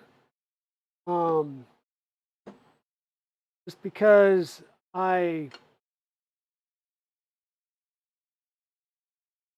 prefer to ensure that these stay nice and tight as we apply heat cycles to these.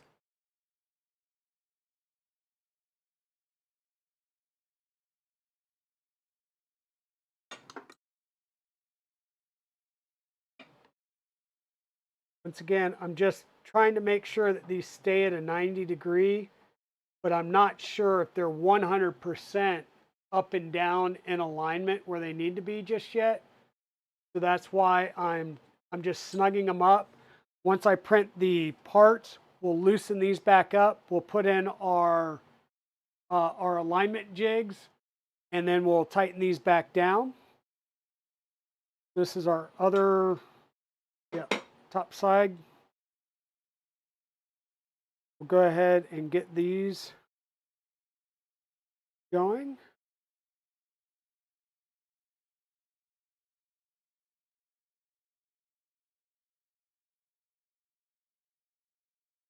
And if you've got little blemishes on your extrusions, just be mindful of which way you're going to put those in and whether it'll have a like an extrusion, but like a dark panel or a clear panel, or how you want to do those, just to make them look, or hide the blemishes as much as possible.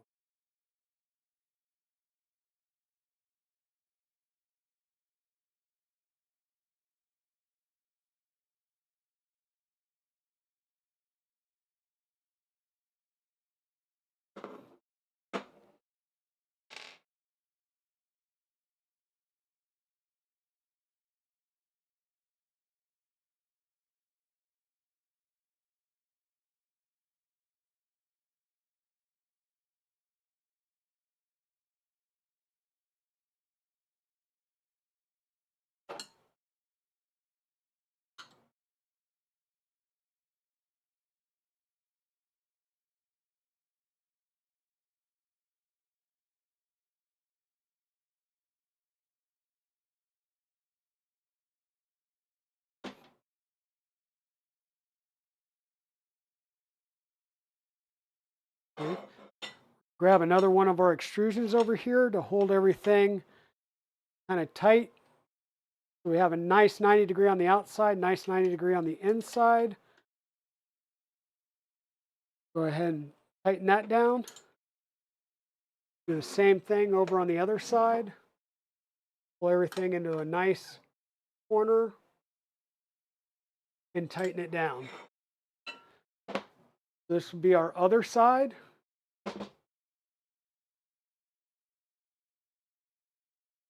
And now we'll go ahead and we'll start working on adding, oh gee, well that was not anticipated.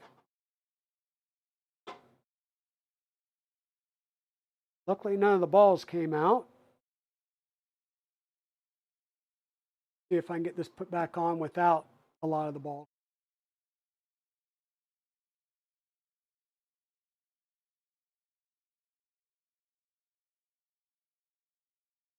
Single one. Let's see if we can't put this in there and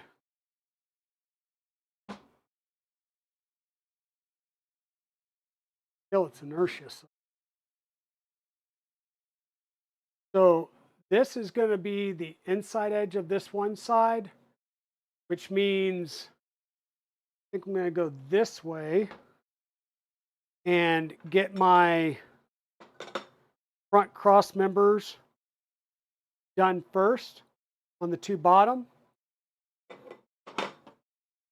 I'll get a couple screws prepped. Actually, I'll probably just go ahead and prep all four of these, both sides.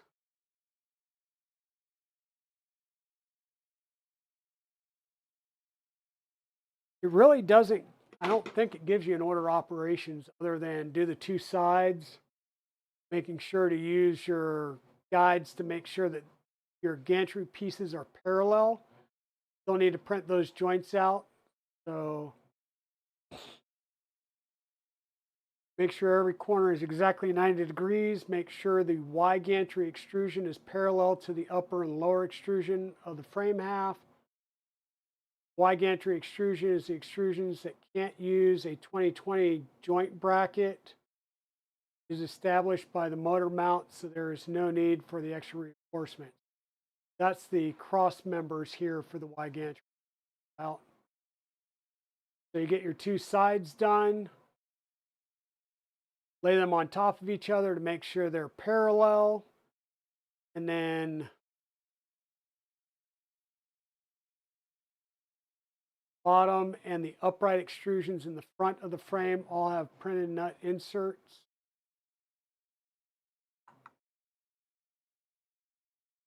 Two on the top for the door latches, two in the bottom for the lower latches, one in upright for the motor mounts to attach to.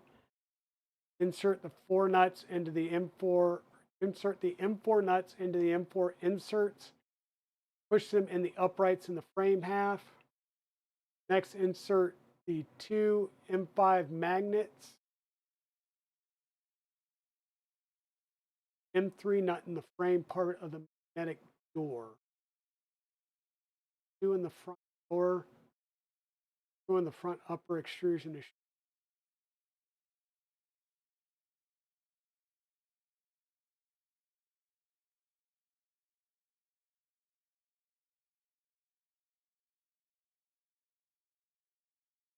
Insert the 5 nut in the front part.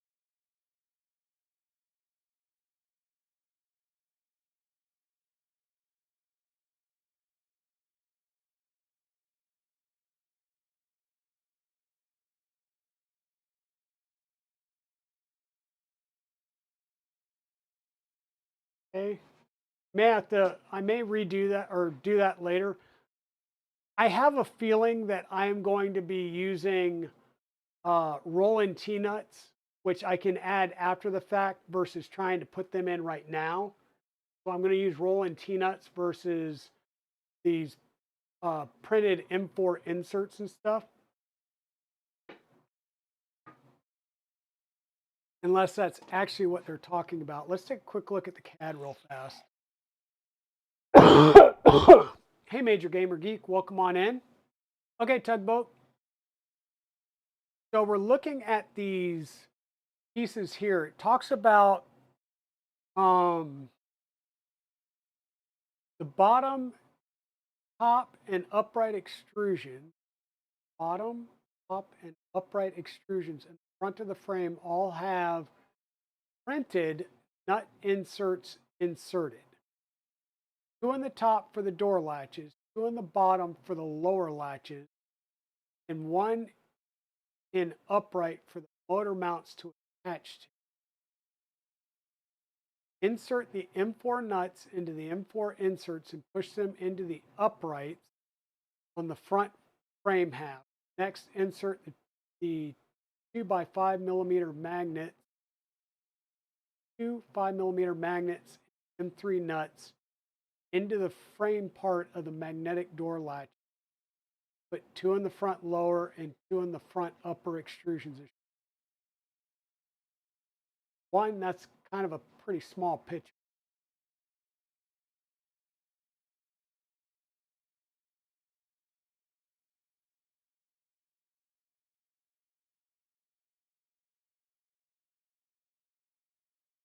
So I'm looking at this, and that looks like a printed insert for an M4 nut.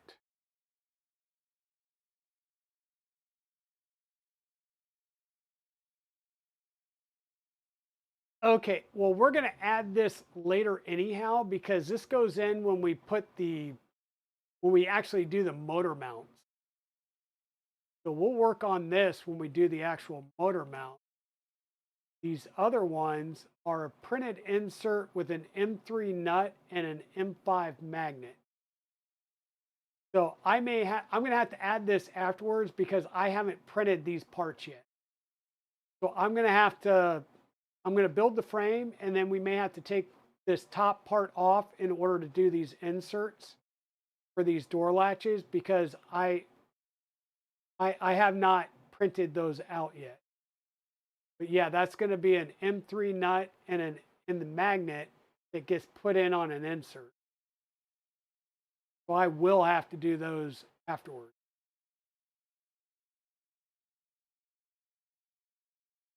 So we're going to make the frame, and we're going to do all our little corner bracket pieces. So that's the part that we're going to work on. We're going to put all of our frame pieces, or get all of our the remaining frame pieces ready to go. We'll put our frame together. We'll add our corner braces to make everything extra rigid. Except I won't do any on the, I guess the top and bottom of the front that I'll have to take off. We'll hold off on doing those just yet.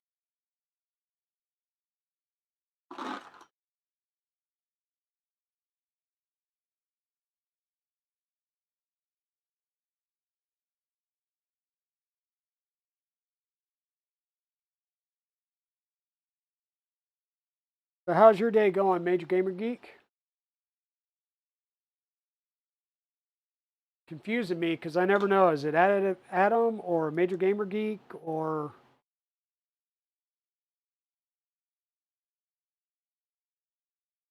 But yeah, we're working on the VzBot 235 build. We are deviating a little bit, simply in the fact of it wants us to use the 2020 blind corner brackets. Excuse me. And I can't bring myself to do it. So we're not. Partly because if you ever do that, if you go to do any frame maintenance whatsoever, you're disassembling your entire printer to get those things out. So I would prefer not to use them. I would prefer not to use these little printed nut holders, but it looks like in some places I will, because it's a spot for an M3 screw and a magnet. So I'm going to have to suck it up with those. Everywhere that I can, rather than using a hammerhead, I'm going to use a roll-in T-nut, just because I hate hammerheads with a passion. So if I can use a roll-in T-nut, I will.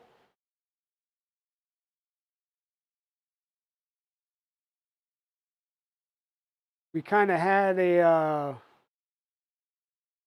bit of fun with our XY gantry. It comes pre-assembled, but you have to take it apart because the well, all of the printed parts that are all of the printed parts that come in the pre-assembled XY gantry are PLA. So you have to take those out and swap them out for ABS parts. So I am printing the handles. I've got the feet, the larger cross members that'll go on the front, and the handles are printing out right now in the nanotube gray. And then all of these accent parts are going to be printed out in Polymaker Lime ABS. But all of these are printed out in PLA. So you have to take these apart, and you have to take the gantry apart in order to build the frame anyhow. So we were going to be taking it apart one way or the other. So all of these are ready to go. We're going to start with the bottom. So once again, these are the inner edges. The top side being the screws, the bottom side being the locking nuts. Our lock nuts on here, and these are our carriages. So I'm going to set this down. I'm going to grab one of my corner brackets, one of my lowers.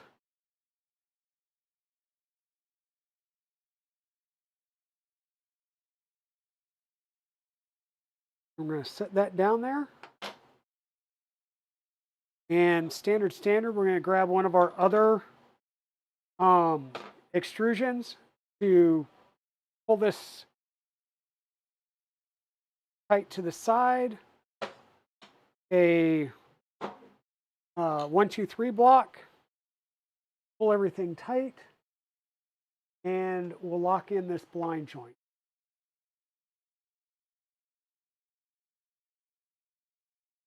Okay.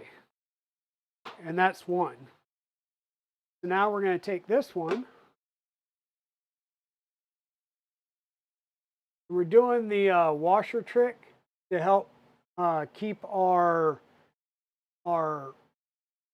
extrusions from rotating. I'm going to lift this up. That other upright on there. Once again, 1, 2, 3 block. Another one of our extrusions to go against the side there to keep it parallel this way. 1, 2, 3 block to make our nice joint. I'm going to lock this in.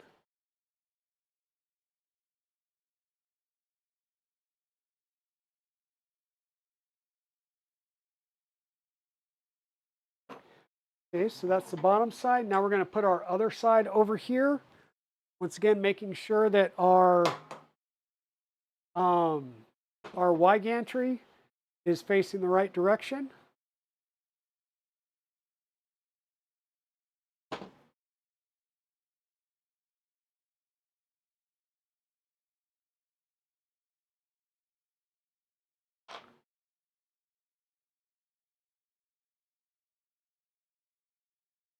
Both of those on there, make sure we have nothing underneath it.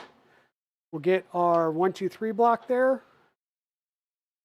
Use one of our extrusions, again, to hold everything nice and parallel this way.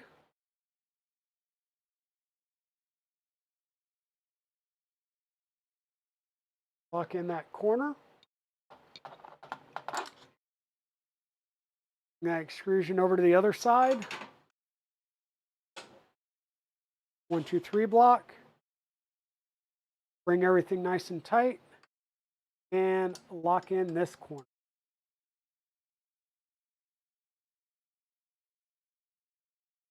Find the head of the screw.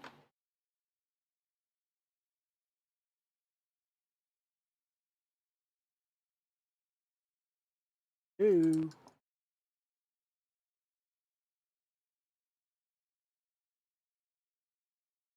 Hey, Reed from Polymaker, welcome on in. Polymaker coming in with 60 viewers. How's everybody doing this evening?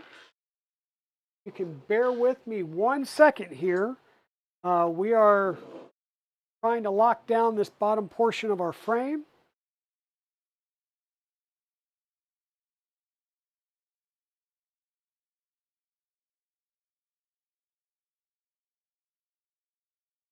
There we go.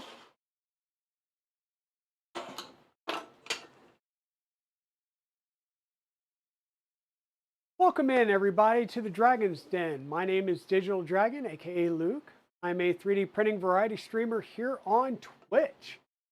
Follows are free, subscriptions or subscribes are always welcome.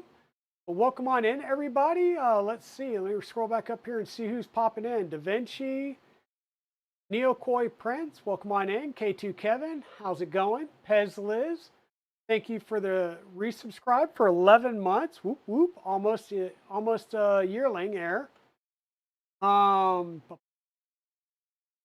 Free Heathen, welcome on in. I see you were over there hanging with them. Royal Nomi, welcome back. Hutch's Makerspace, welcome in. Monsoon Josh, Nate's Semi-Pro, welcome on in. Welcome. Jedi Spidey, welcome back. Yeah, welcome on in, everybody. Thank you for the hype. Ten Talon, Traxman, welcome in. So we are working on the VzBot 235 build, and we've been sitting here trying to get our frame put together. So in order to get the frame together on this, we had to disassemble the Y-axis, well, actually the gantry. So the gantry comes pre-assembled for shipment, and it's lightly put together.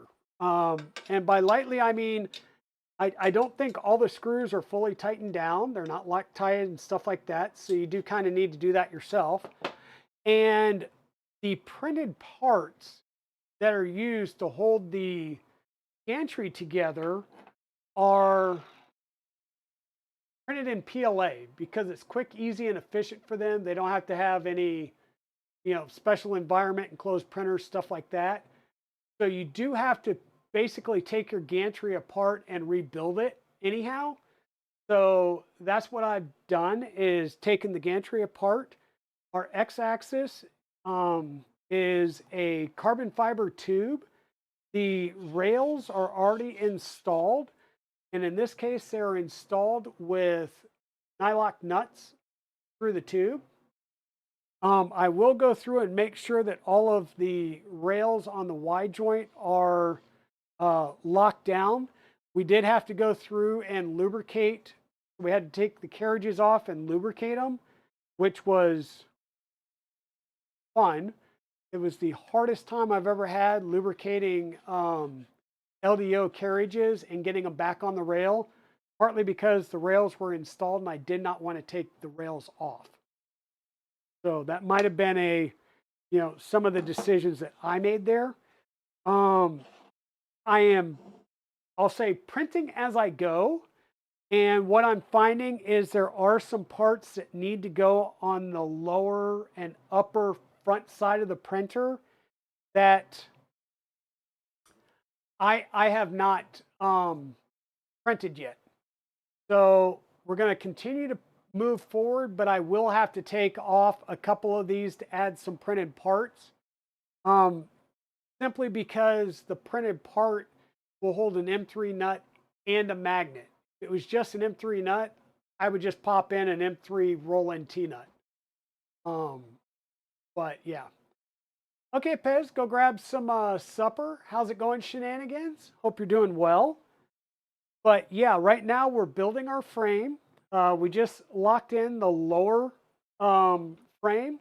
We're going to go ahead, flip this over on its top and do the upper extrusions. And our two Y gantries right here are just lightly, I'll say, tacked in. They're just lightly tightened in right now because I need to print the spacers to actually get these spaced appropriately and equally on both sides so that we don't have any racking or binding in our gantry when we put our Y bracket back in. So what we're going to do is we're going to lay this one down. We're going to use our tweezers. We're using a Steve Builds trick of of using a M5 washer to help keep the, it just tightens things up a little bit more, and it prevents your extrusion from rotating as you're tightening it up. So we're going to get that going and just drop this down on each side.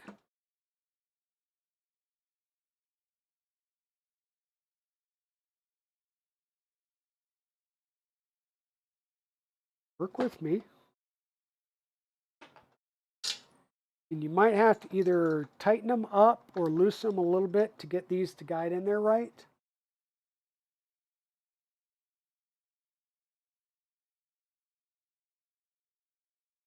There we go. We're down there. We're going to make sure that everything's pushed nice and firmly down.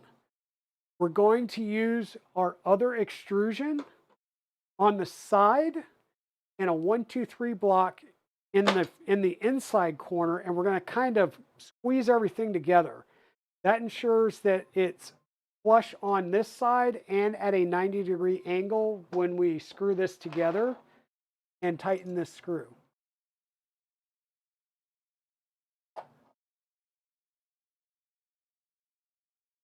And we're going to do the same thing over on this side. So we're going to bring our 1, 2, 3 block down here, shoot our extrusion down just enough that we've got a nice even corner that we can pull in tight to. And then we'll tighten this side down. And that should give us a nice square frame is what we're working to try and get. Now this is where it gets fun, because I'm going to turn this around and we're on our very last extrusion. So when you're on your last extrusion, you've got nothing else to provide that, that flat edge against. So it might be a little more difficult. I'm going to go ahead and just cinch these in a little bit more.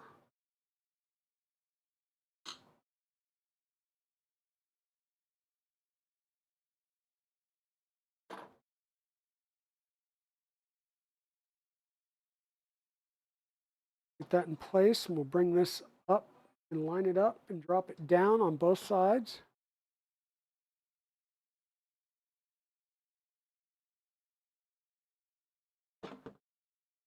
Down on that side, not going down on this side. So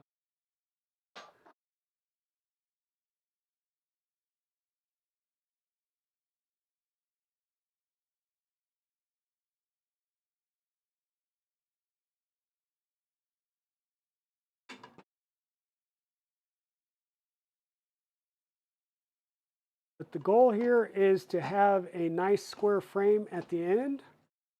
So keep working. And what I'll do is off stream, darn it, I will, might be too, I will take this downstairs off stream. And I mean, this is like a little bit more than a 1/4 inch melamine surface on my workbench here. So it's not the squarest. We'll just put it that way. So what I tend to do, don't know why this is still binding, so bear with me.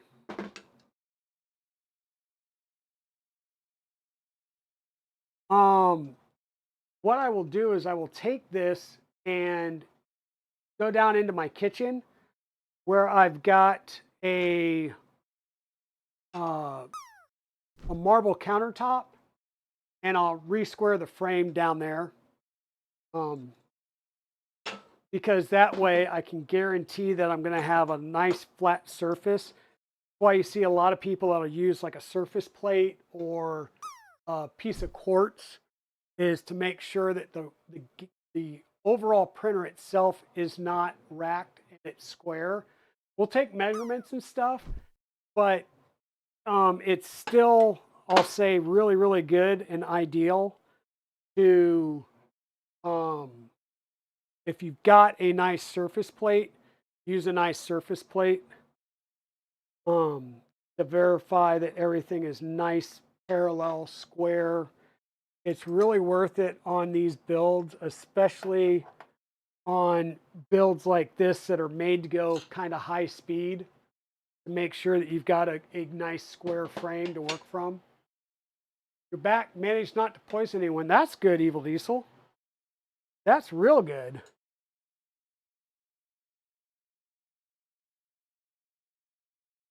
And so once again, I'm using, in this case, the carbon fiber tube as a method of making sure that this edge is parallel as I put a 1, 2, 3 block in the corner to make sure it's in a 90-degree angle.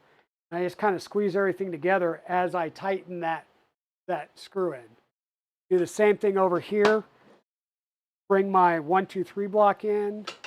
Bring my carbon fiber tube in. Just pull everything tight together and then lock it in place. And that should ensure that I have a square frame. Now what I'm going to do, and I got to come over here because I think it's on this side. Yep. Is I'll grab my meter stick, and I tend to go from inside corner to inside corner. You can go outside corner. You just need to make sure that you're measuring the same on each side. So I'm going to come here. I'm going to start and put the 10 millimeter or 1 centimeter right there on that corner. I'm going to come to this corner.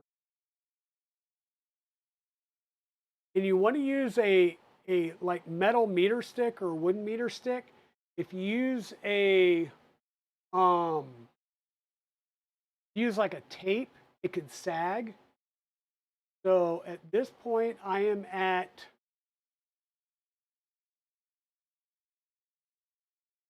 548 and I call it burning 10 millimeters. So I'm going to do the same thing going this way now. I'm going to put the 10 millimeter mark right there at the corner. Now I'm going to come over here and see where I'm at.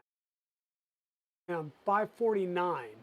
That tells me at 549 on one corner and 548 on the other. Double check that.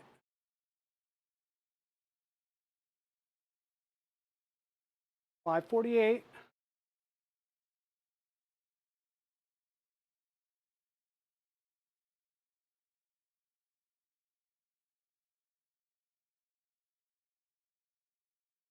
$549, I'm not square. So there, I should be able to probably rock this. Yep, see? There's a rock. So something is not square in the frame on this plane. So let me see. This is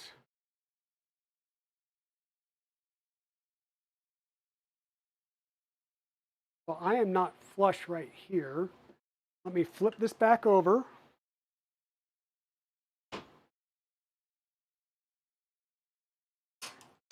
So I am not flush against this edge here. So I'm going to undo this, loosen it up, get my 1, 2, 3 block back in there, bring my as parallel as possible straight edge, try and hold everything tight and flush, lock that back down again.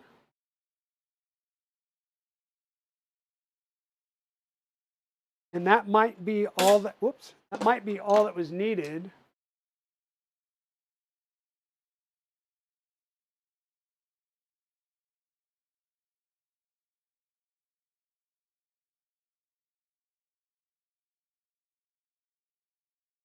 There's a little bit of wobble, but that really could actually be the fact that this table probably bows a little bit. So I'm going to once again,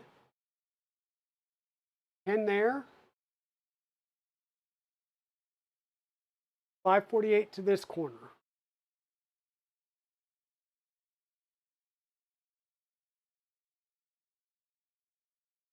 In there. 548. So measurement wise, this plane is square. Okay. Hey, Collie72, welcome on in. Yeah, another printer. Yeah, probably. So let me see. So Collie, so last night you'll notice there's some room over here, like there's black box. Here's the VzBot stuff. The Trident 350 went downstairs, so it's now downstairs.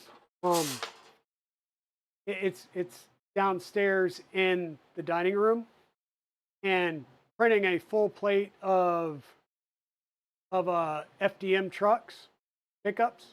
No, not pickups. It's doing a tilt bed dump truck. So, hey, Maker Viking, how's it going? So, yeah, this is yet another build. I found out today that I got shipment notification from Prusa and DHL that my 548, that my MMU3 for the Mark IV is en route, and I believe it should be here Monday. 548. So the bottom and the top planes are square. Now we need to go to our sides and make sure that we're not square but racked front to back. So same type of thing.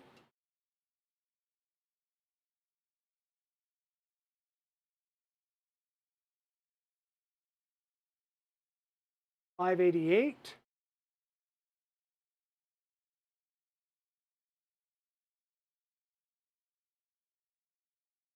$588. You're going to see me, I'm doing opposite sides when I do this, just to make sure that everything is still copacetic from side to side.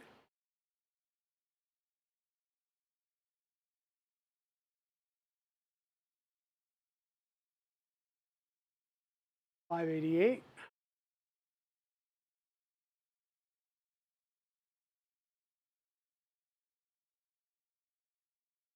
$588.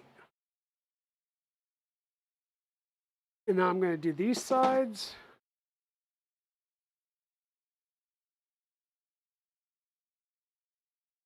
Long edge to long edge still.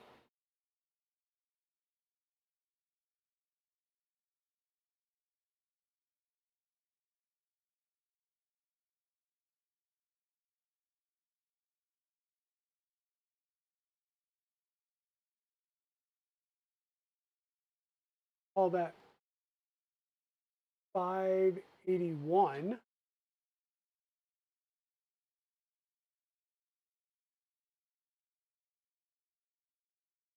$581.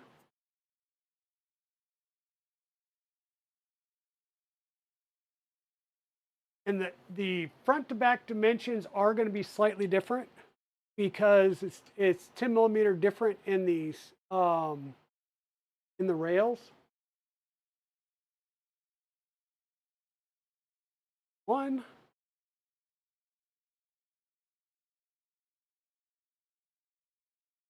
$581.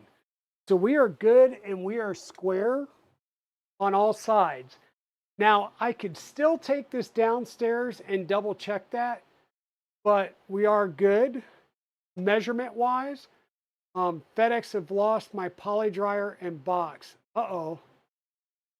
I have more issues. Like if I have issues, it tends to be with FedEx, but it tends to be with FedEx round for like bigger, heavier things. Like if I have FedEx bringing something like when I was getting my plane parts and they were coming in crates, they can never find the house, but the FedEx guy, like, you know, the standard FedEx truck, like a UPS or a Amazon truck, they find my house no problem. So that stinks. Hopefully they get that figured out.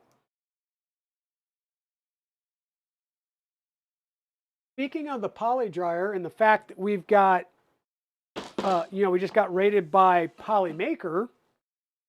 Not sure if Nick's still there, but we're going to look at our two control boxes. We opened these up last week on this stream. So this one is still holding at 11% relative humidity in this storage box. This is a spool of Fadis AE-worthy ASA glass filled. I pulled this out of the package and put it in here. This dryer started off at 44%. All of mine started off at 44%. And this has never been actively dried. This has been pulled down to 11% just with the desiccant. And it's maintained that for a week. Okay? So that's one of my control boxes. The other control box is this one. This one is at 15%. This is a spool of Polymaker Polymide Co-PA, which is a PA6, PA12, so nylon 6, nylon 12 blend. I had opened this spool several months ago and printed some parts for a coworker's Ford Maverick. So some of the bends and stuff, the Ford Maverick's designed that you can 3D print certain things for it. So there's a lot of different designs for it. I put this on the poly dryer for 24 hours. Once again, it's just like everything else. It started off reading 44% when I first started. I put it on the dryer for 24 hours, pull it off, put the seals in, and it has maintained this 15% for the week. Once again, this is nylon. It's the Co-PA nylon blend. So it's, you know, nylons are very hygroscopic. So the fact that this has stayed at 15%, I'm happy with it. These are really good. The seals on them are exceptional. But yeah, I really enjoyed those. The only issue I have is there's no box that supports a 2, 3, or 5 kilogram spool yet. And if Polymaker comes out with a box that supports the 5 kilogram spools, or 3 to 5 kilogram spools, I will buy those. And my assumption, don't know, my assumption would be that it would have probably 4 sets of seals, or 2 sets of seals, so 4 seals altogether. So you could put it on 2 poly dryers to pull down the larger volume, to heat and burn or dry the larger volume of air, and then be able to hold that. So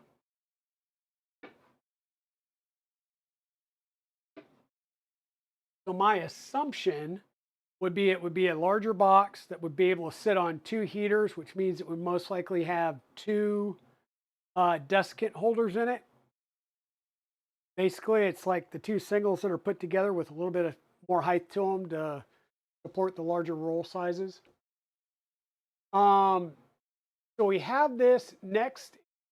We've measured everything. Things are square. We haven't installed the handles yet because, well, those are printing. I haven't installed the feet yet. The next thing I'm going to go through is I'm going to go through and start installing all of my corner brackets.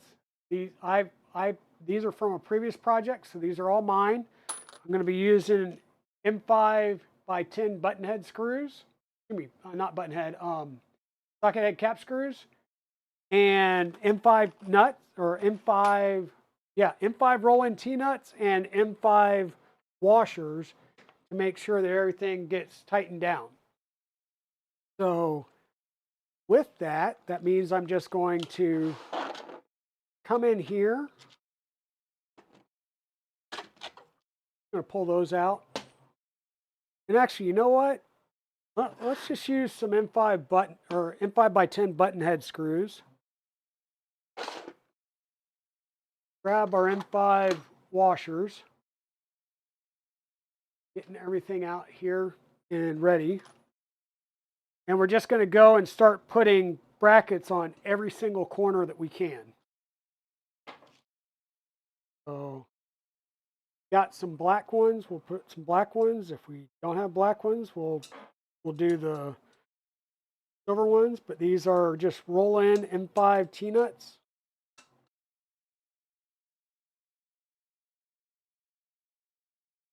Should go in these just fine, but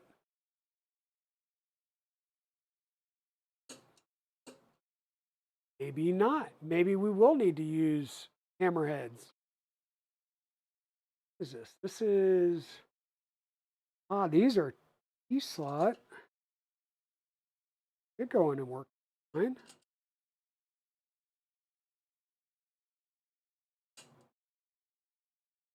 Nope. Apparently my roll-ins aren't, or my, my roll-in T-nuts aren't going to work. Why do these not work in, they work on this one, why are they not working down there?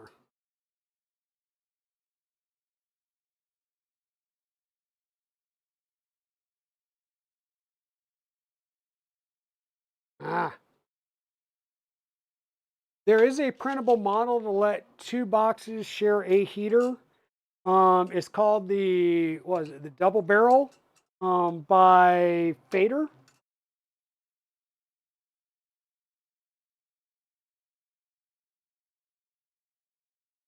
Fader, which is a 3D print SOS. It should be on printables. All right, now what is going on here?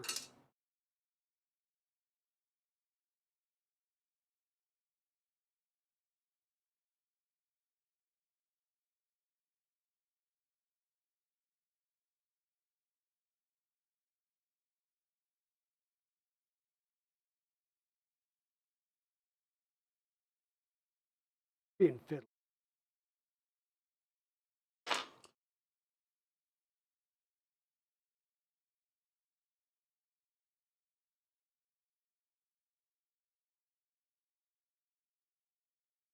There we go.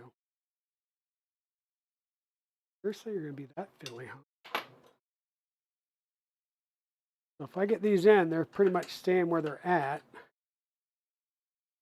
Might not be good, so I'm going to have to work this out. Oh, got the slides, so that's good.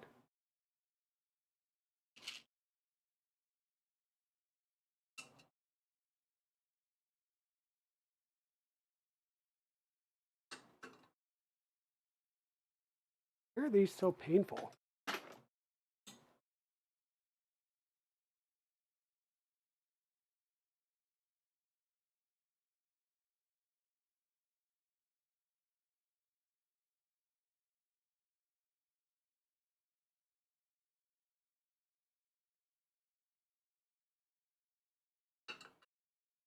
These are just being very tight.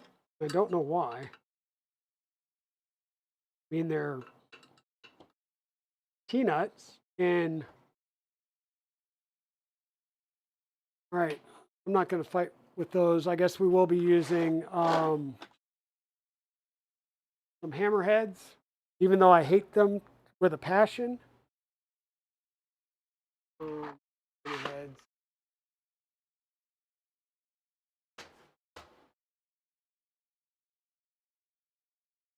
Hate them with a passion, but we will have to use them.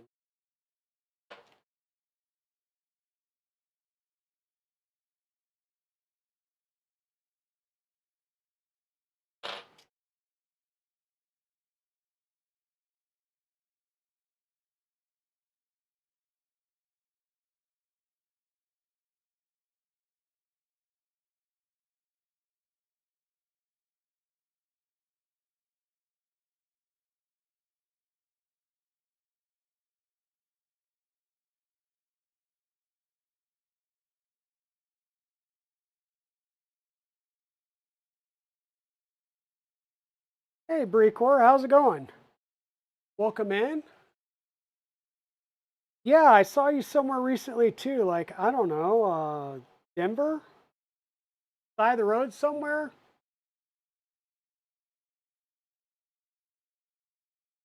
Driver signed for it, it says. So the driver signed and took your package? Is that what it says?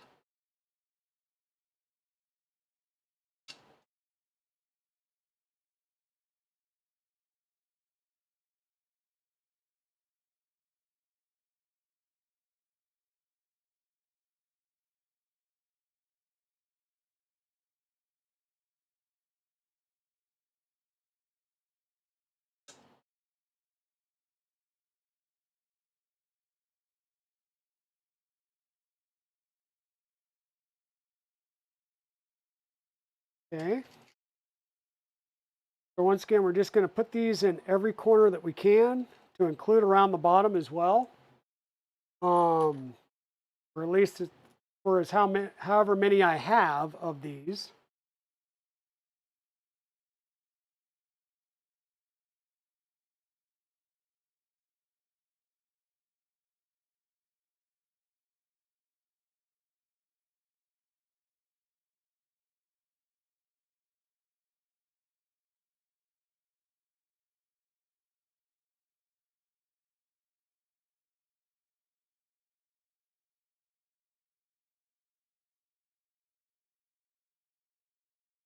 Once again, this is the VzBot 235 kit. This is a kit from Mellow off of AliExpress. And yes, the Kia has been resold. We did get the engine. Mrs. Dragon is back in the wonderful state of North Carolina. We are, the plan is to bring the Soul with us up to Midwest Rep Rat Festival. How much further or longer it stays with us is Miss Dragon's decision. It's her car, but like any good husband, I'll say yes, yes, honey. Where do I sign?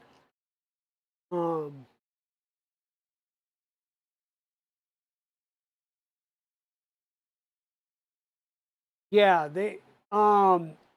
we had gotten a call Monday before we had even left the state, and they were saying that they had sent the information over to Kia, and the mothership had already approved a engine replacement, and it was already on order. So that was really nice.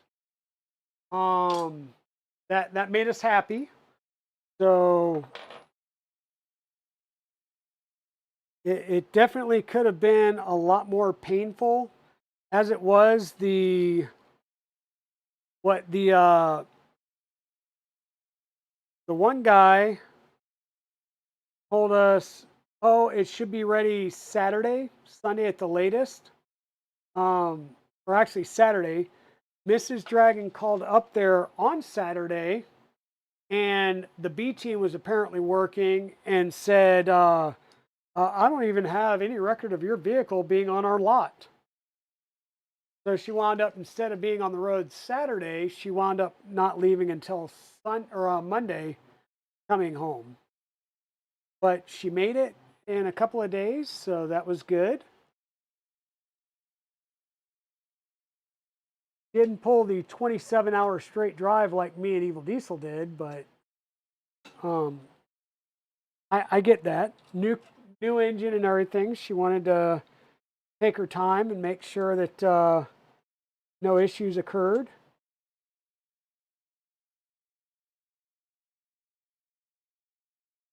Okay, so we did the bottom uprights. I'm going to turn around and do the uprights here. Not sure how many of these I have. I would like to do the inside on the bottom. However, the whole bottom side of this printer is going to have an aluminum plate put on it. So 6 1/2 dozen the other. I think it's going to be pretty sturdy at that point with the aluminum plate on it, but we'll see. like I said, it depends on how many of these I have. I'm going to use as many as I have, and if I need to, I might even buy some more.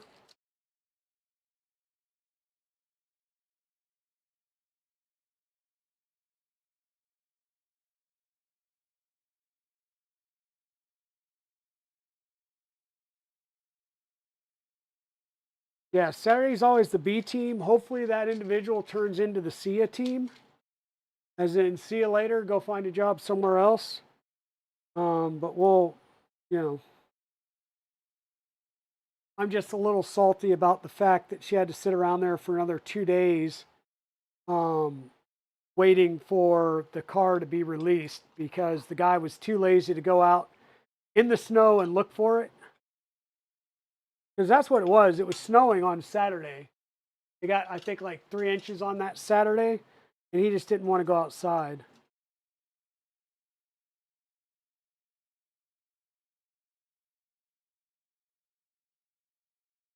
These brackets do have the little centering notch on them as well. So they do center pretty good, or self-center, self-align, whatever you want to call it. How's it going, Maker Viking?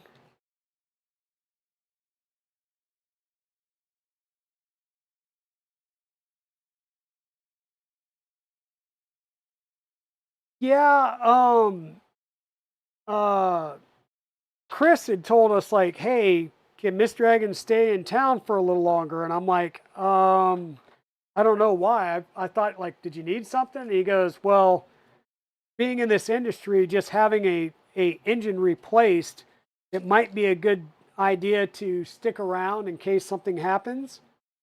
And I was like, well, yeah, I get that. We have roadside and stuff like that, but I do get that sentiment. Luckily, we didn't need or have any issues with it yet. And like I said, she wants to see it go to 100,000 miles, which if we take it to Murph as a secondary vehicle to carry more printers and stuff, then it should have 100K by the time we get back. If not, then I don't know. But yeah, we're going to be looking at an alternative means of transportation sooner rather than later. Just because I've lost faith in it, which is sad because it's been a great vehicle.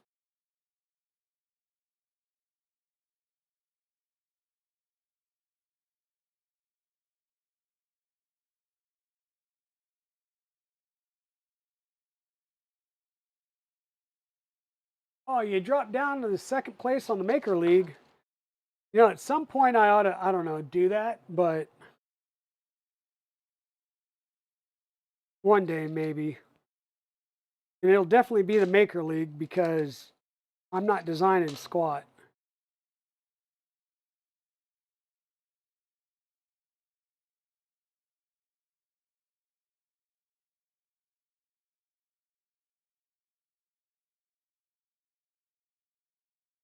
I'm not designing. But yeah, thanks to everybody that came in with the raid. You missed some fun earlier on in the stream where we were dealing with the rails and apparently my inability to get the my balls lined up and everything, but we got it sorted. Took us a little bit longer than normal.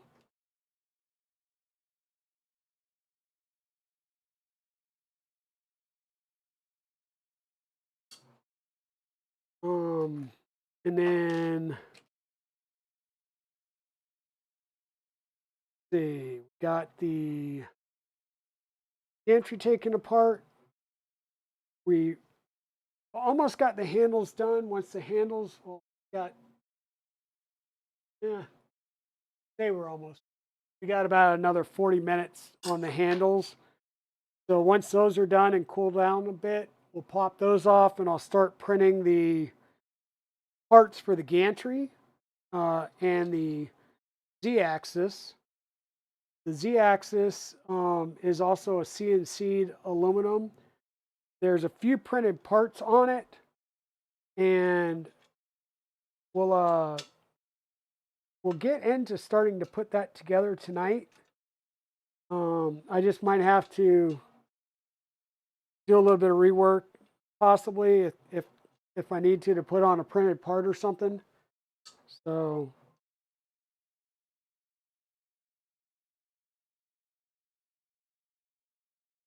And once again, these are the fronts, so I need to quickly always keep a little bit of painter's tape over on this one leg so that I can rip some off if I need it. But this is going to mark the front of the printer for me, just so I can remember that.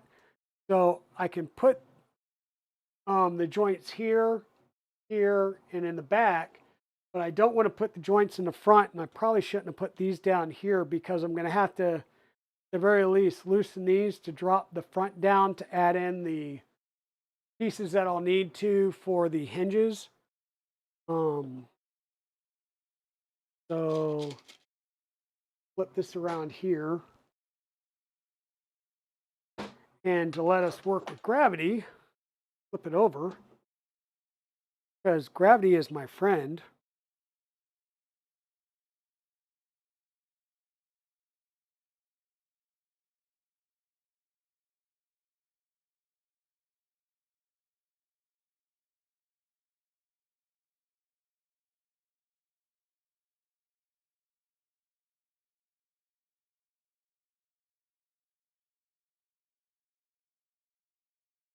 "16 years later, your lettuce wrap is ready."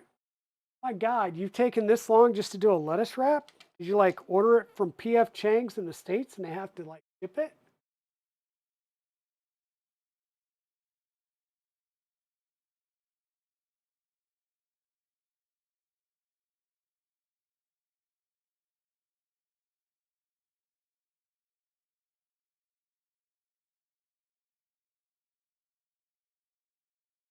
I'll be able to get it this way. I don't believe, will I? Maybe I can get it this way with this.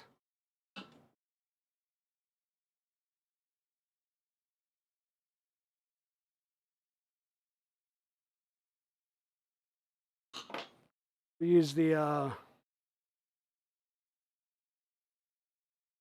we'll use the ball end for this one.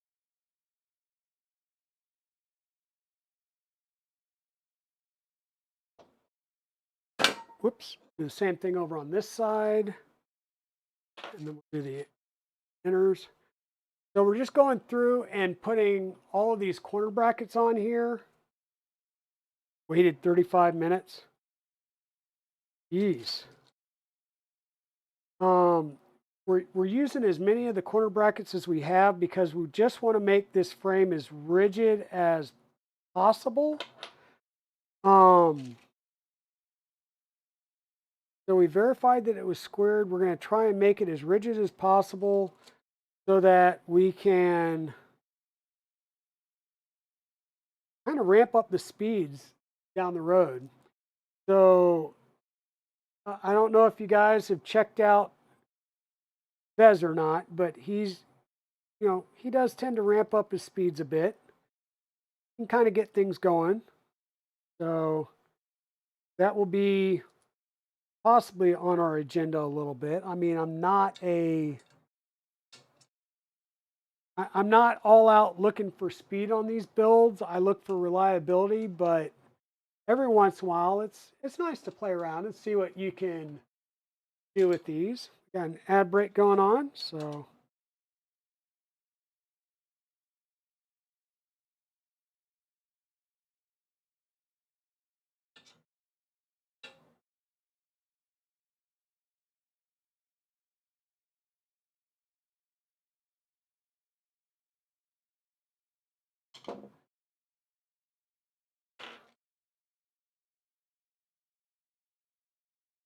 But once again, we're just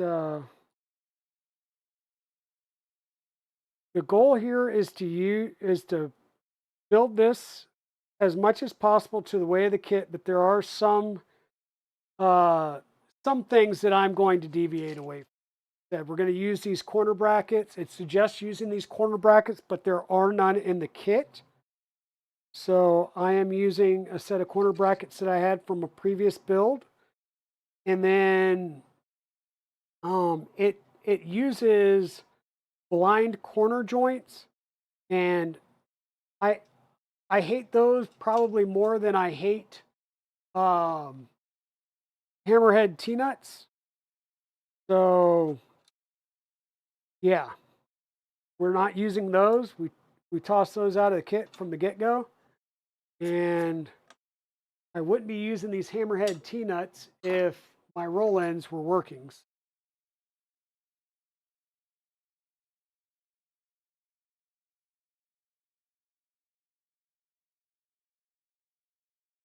And this appears to be a T frame, not a V frame, as far as the extrusions go.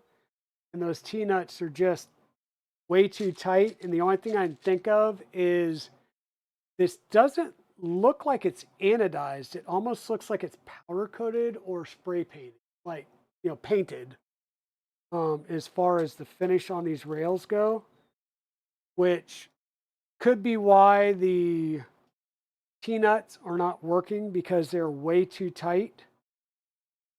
Not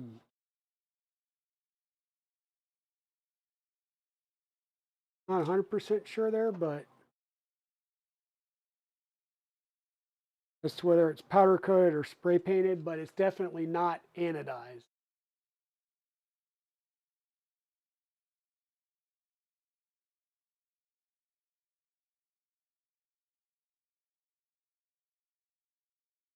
Yeah, I get playing the game is fun. Okay, so these corners, I can do the inside here, but I don't want to do this front edge. I really shouldn't have done these, but those are good for now. I'll flip this around and we'll do these inside edges.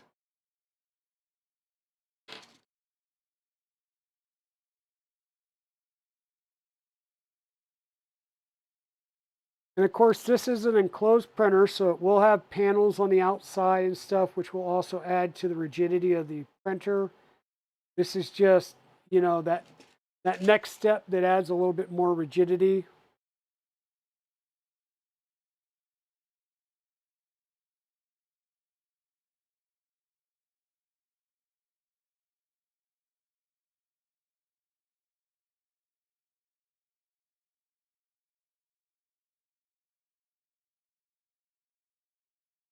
And I haven't seen him, but is Zombie in here?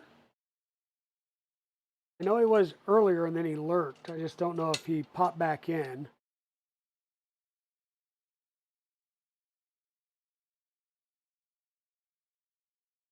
If he did, I'm curious if he's got a like a date or a shipment, or if him and KB3D are still working out like the mods that he wanted to do for his uh, black box. Because if you guys know Zombie, can't leave well enough alone. He wants to make some changes, try and get even more tool heads out of it.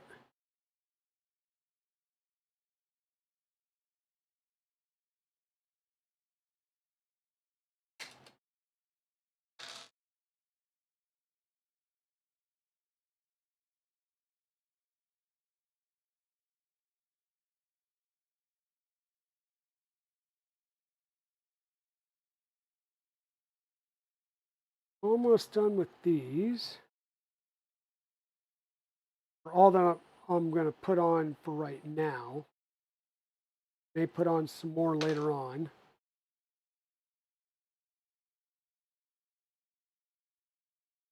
Right.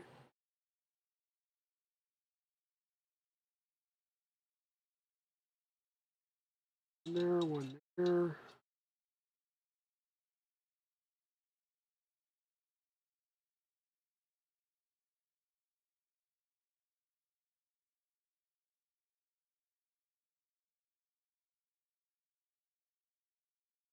Yeah, always room for improvements. It's just when you're trying to add more tools to a tool changer that's already designed to that specific size, um, I don't want to say it causes problems, but it will change like the kinematics somewhat.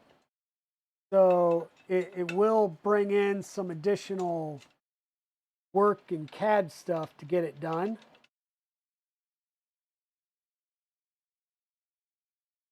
Definitely still doable, just adds a bit.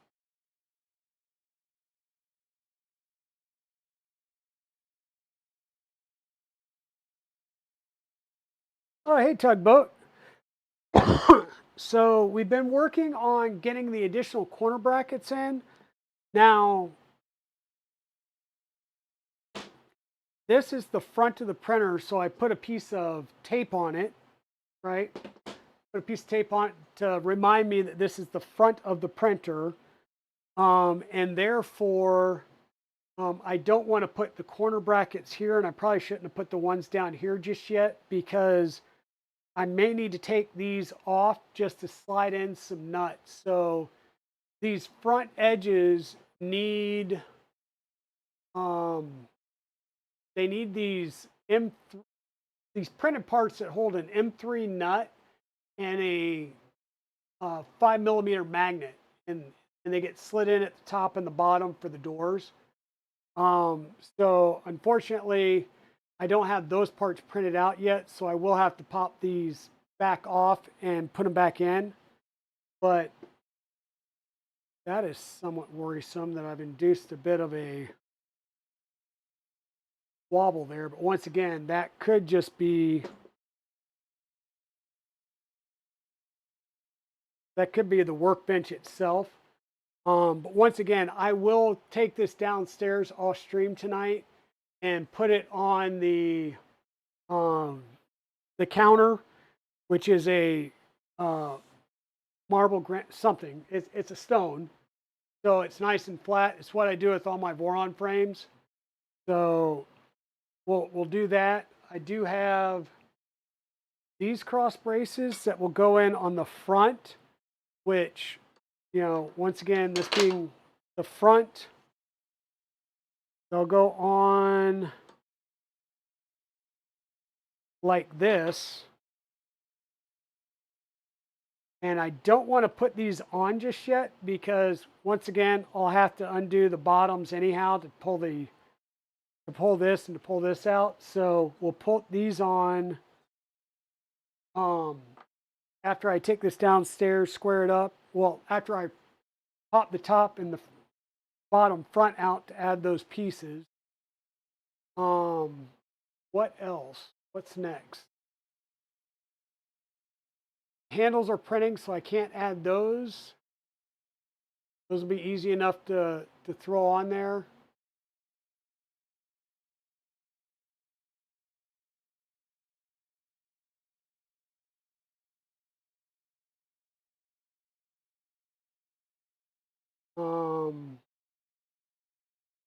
Assemble the bed.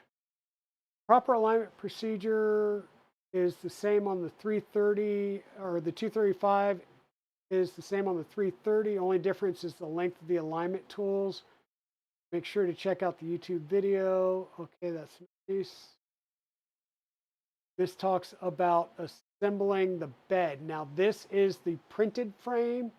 We have a CNC frame. So we'll come over here and look at the build manual for the CNC.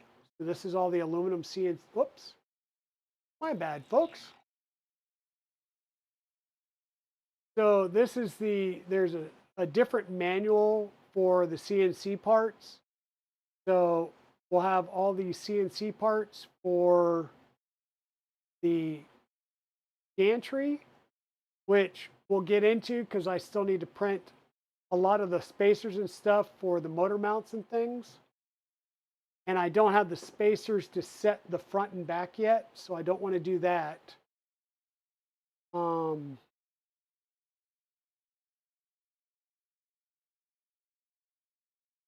skip through the gantry for right now.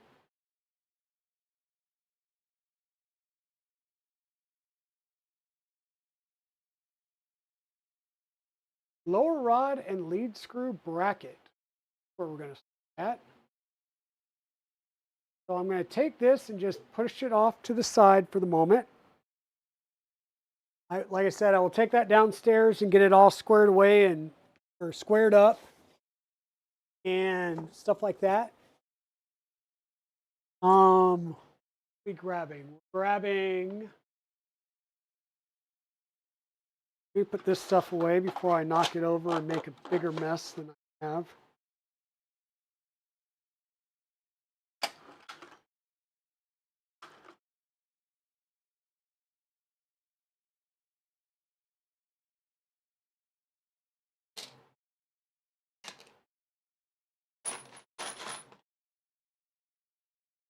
There. We're going to need some aluminum plates.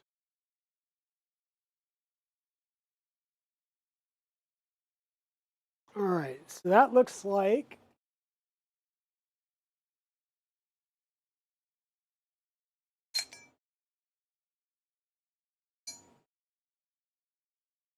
these plates. Need the bearing holders.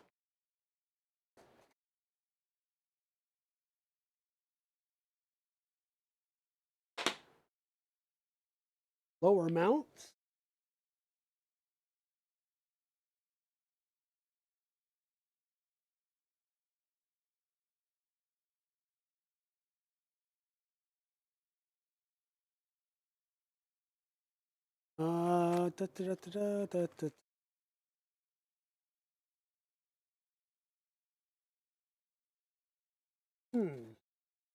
Where are those at?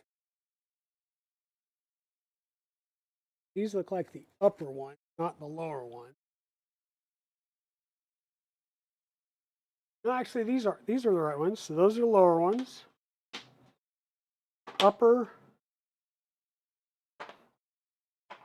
lower, and those will get the pulley stacks between them.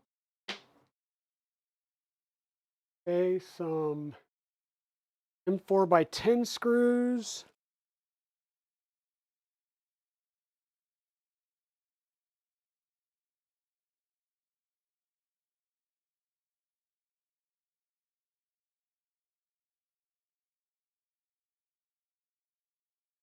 M4x10s, some M4x12s, M4x10s, 4x12s.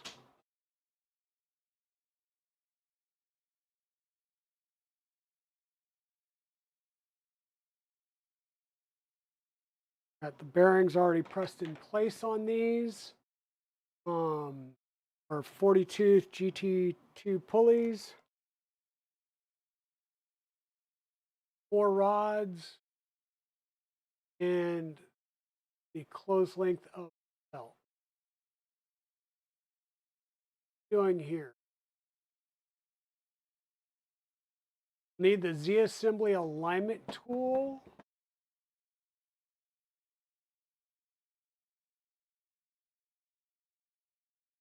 Which I think is on the next build plate here. So this is just positioning it where it goes. You can kind of get it set up and then move it back and forth as I get that print done. Mount the top bracket with the M12 with 12mm M4 hardware to the frame loosely. Then mount the sliding rods with 12mm M4 screws and align the assembly to the frame using the printed Z-assembly alignment tool.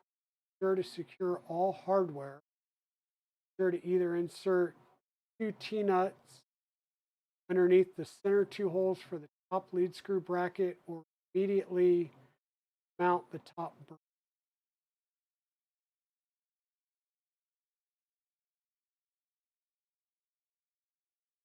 Okay. I'm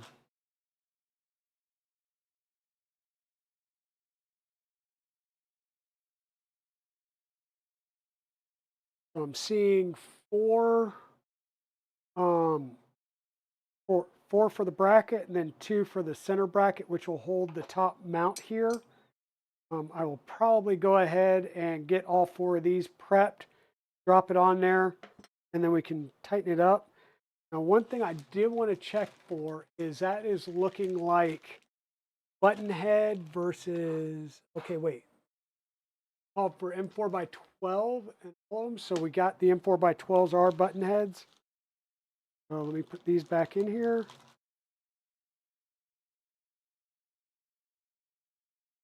And we're going to need rods.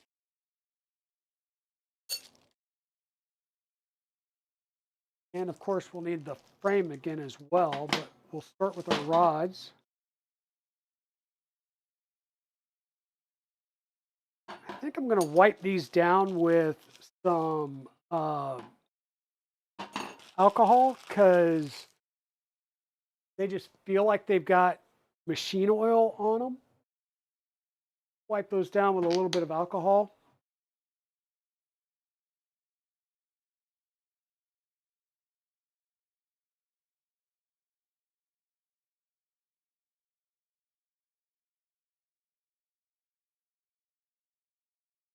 Get a little bit of alcohol on there and just wipe them down. Just trying to get the machining oil off of them. Machining oil, transport oil. It's a little like thick and heavy. My preference will be then to wipe them down with some 3-in-1 oil with Teflon, PTFE. And that will protect them. They should be protected, but there's all the crap that came off of them.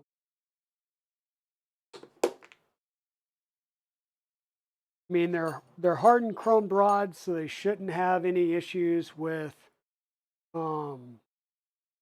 whatchamacallit,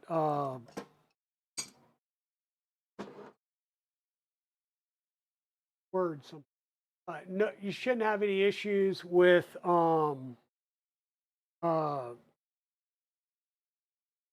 rusting or anything like that. These are M4 by 12 to tighten the clamps down.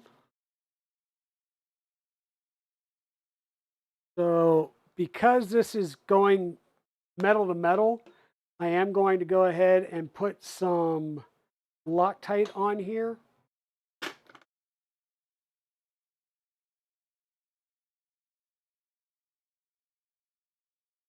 Doesn't need to be on all the thread, just the ends of the thread. Go ahead and get this threaded through. And I'm trying to hold everything down on the table so when I tighten that down, it's nice and flush. Means hopefully my rods are going straight up.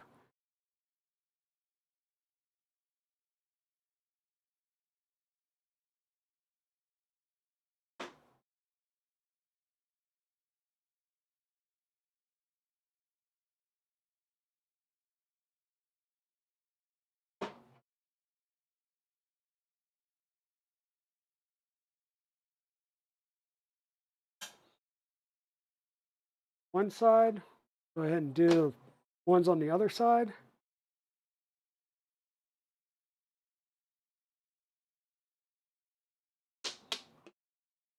And runaway screw. Oh, where'd that go?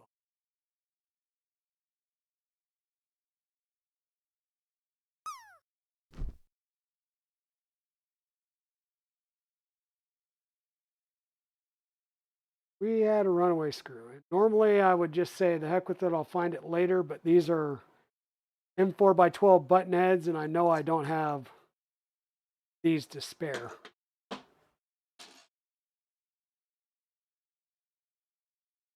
Because I don't have any. Hey, Matt, how's it going? Welcome on in. We're working on the VzBot 235 build. Just getting started. We've got the base frame done. I still need to kind of go and square it up. But we're going to start building our Z-axis. And I'm also still printing off parts for it. So we're kind of building a little bit ahead of the parts that I have printed already. I probably should have started printing the printed parts that I needed for the CNC Z and aluminum, or excuse me, the Gantry, rather than going through and printing the handles, because, you know, like, who really cares about the handles at this point? I put the handles on, and I'm not sure if there's cutouts around the handles for the panels, or if I'll have to take the handles off to put the panels on.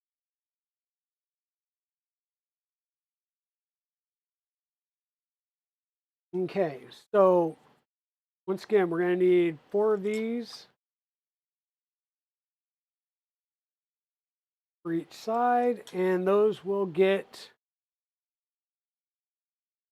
are they getting hammerhead nuts, or are they getting roll-in T-nuts? Because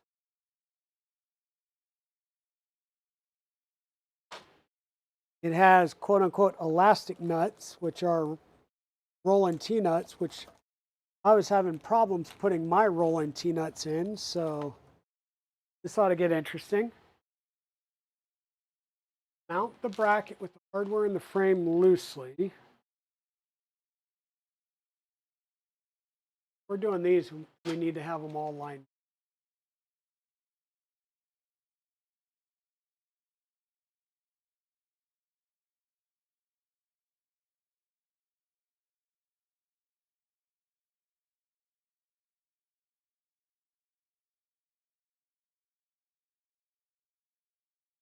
All right, well, let's see if these actually go on there nicer than mine did, because if they do, great. If not, then we will need to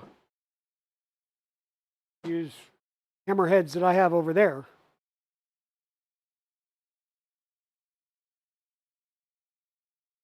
Front of the frame.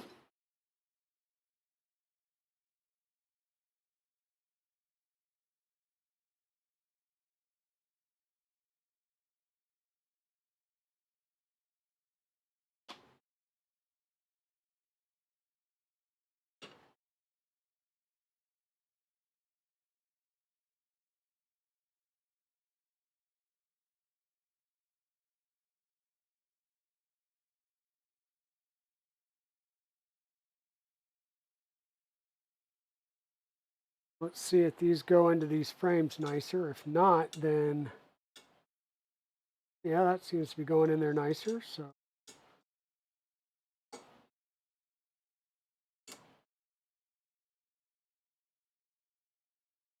oh, first one went in nice. One did. So we're going to wind up needing 6 of these. 4 for the main bracket, and then 2 for the center portion for the whatchamacallit, for the bearing block.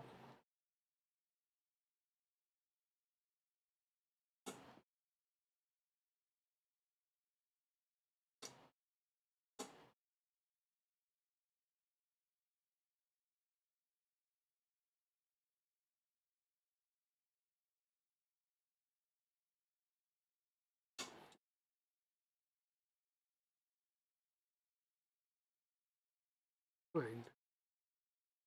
Want to be that way. Come out, and I'll put something else in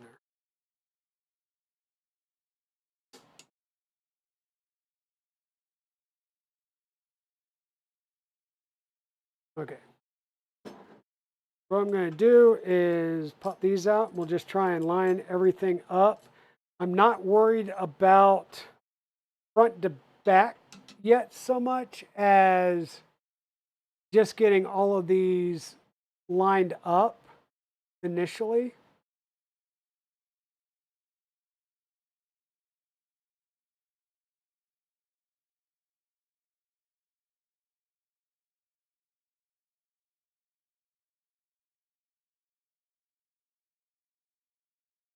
And of course, now my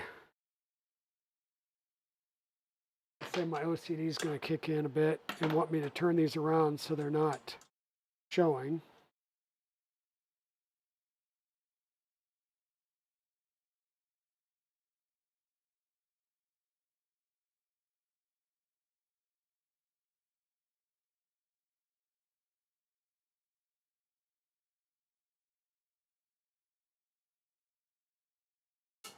How's everybody doing tonight?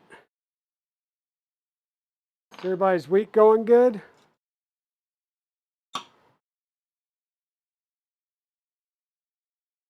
I know mine's just been super busy. There we go.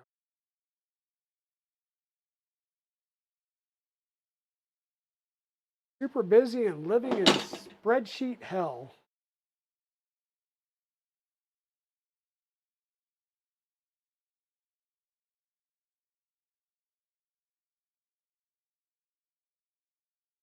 Once again, we'll kind of get these close and we'll get them close and move them around as we need to get the screws to start going in. I just want to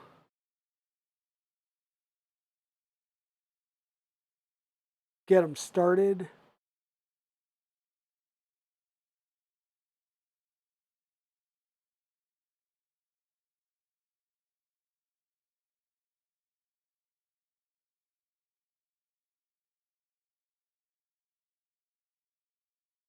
Kind of feels like I missed that one.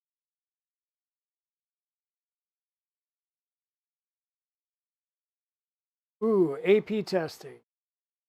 Yeah, kind of don't miss that.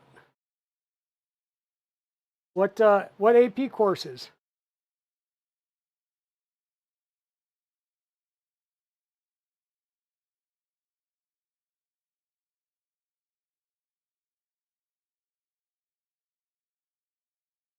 Two middle ones are going to be with another plate in there. We're going to kind of skip that one for now.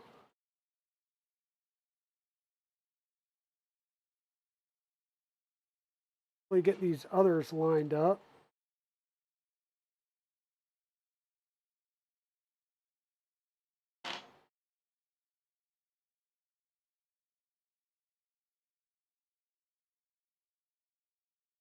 Human geography. I don't think I've ever heard of that one before. So this one's going to go like this. It's going to fit right in that spot with the machined facing down, I believe. Up.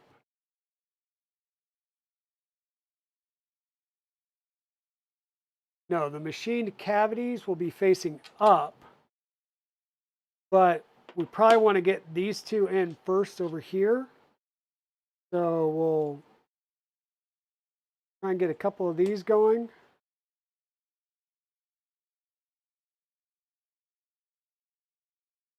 Might be easier to lay it on its side.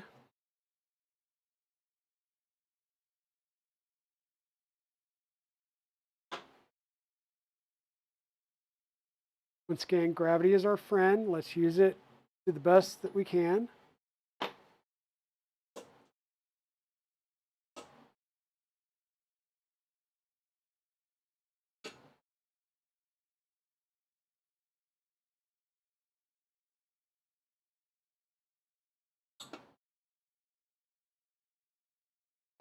That one just does not want to place, so we'll stick that over there.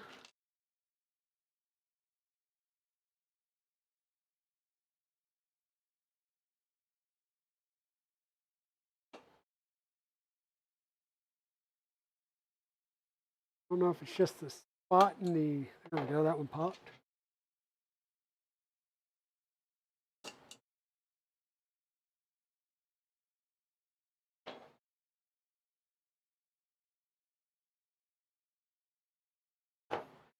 Okay, so this is going to get the bottom bracket, and it looks like it hangs down. So we'll go ahead and we'll get one of these started.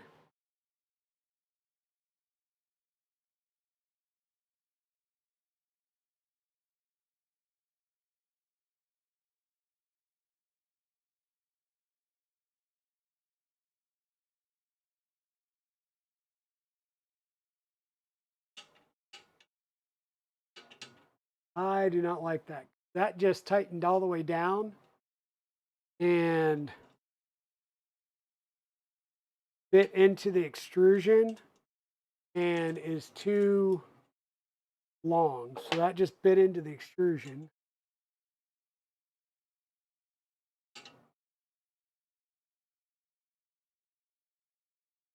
This isn't as thick as this plate back here is. So this would really need to be an M4 by 10 versus 12, I think.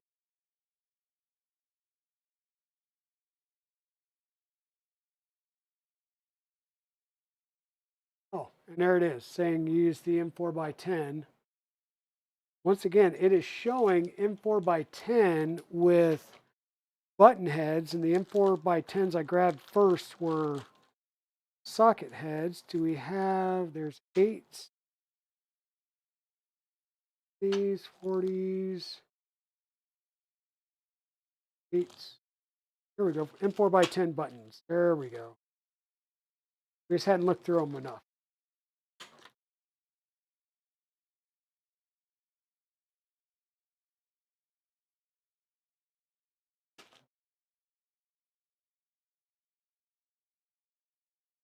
Okay, so M4 by 10 buttons.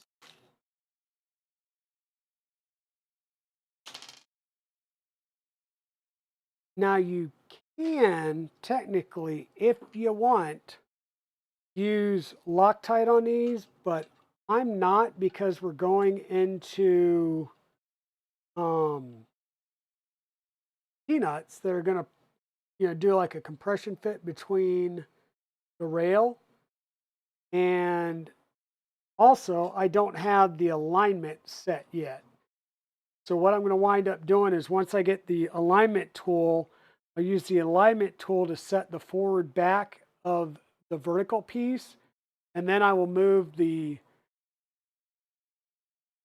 let me do it this way. I will use the alignment tool from here to set the front to back for this rail, or for the verticals here on each side.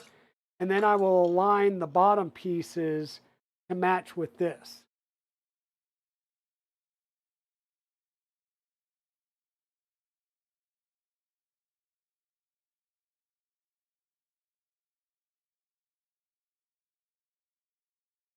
So then this piece is going to go like this with the machined parts.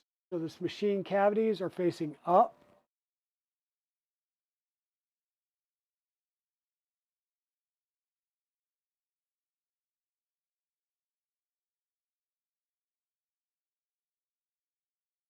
We're going back to our M4 by 12s here.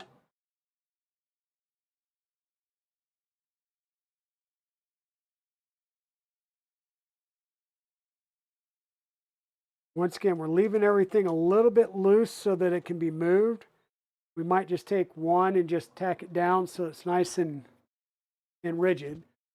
And what's going to happen is, between these two pillow blocks, we'll have our 40-tooth gears, and our lead screw will go down and be secured with the set screws through here. And we will have a belt between the rear motor and these two sides, so everything stays synchronous.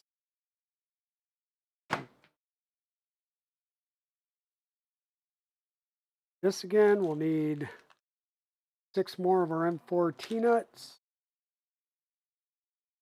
8 more actually, so.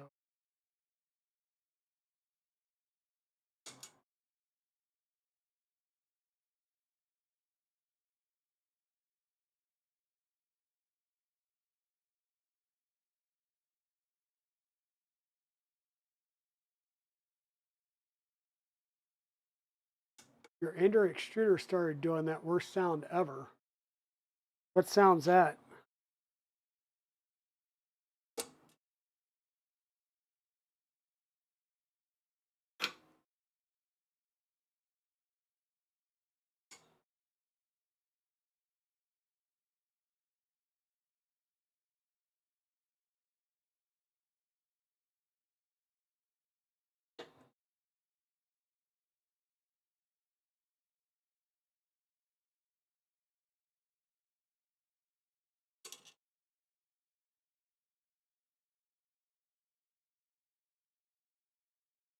Right now I'm just getting these in there, and once I get them in there, then I will use the bar to line everything up.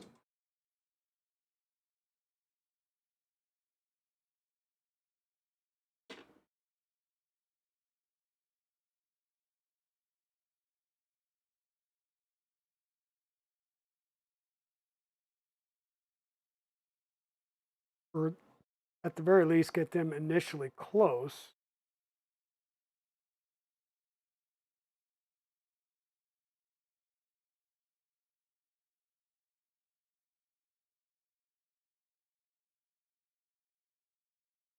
And then we can move things, shift them back and forth a little bit as needed. 1, 2, 3.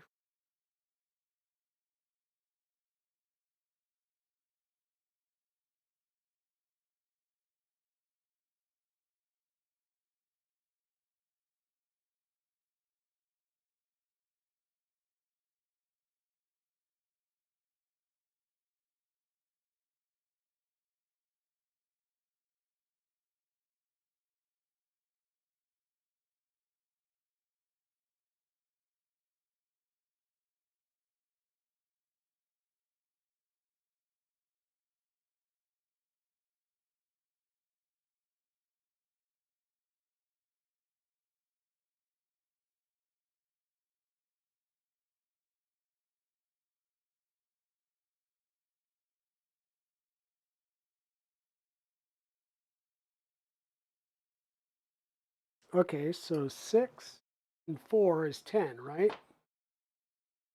So where's the other 4 screws I would need?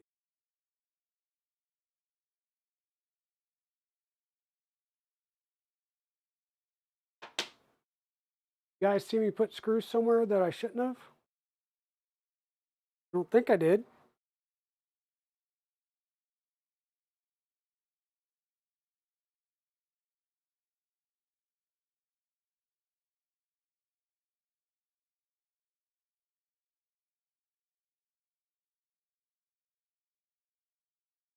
Do the 10 for the bottom. So here,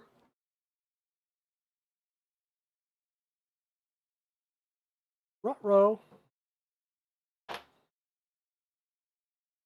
How are we already losing screws?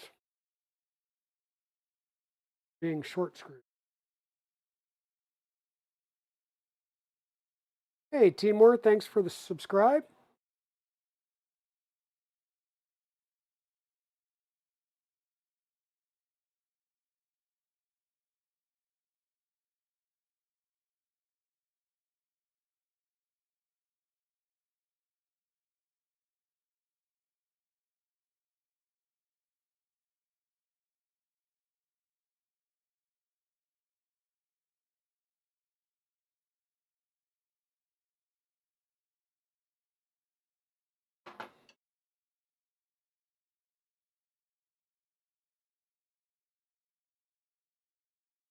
These we need pins. We'll need these.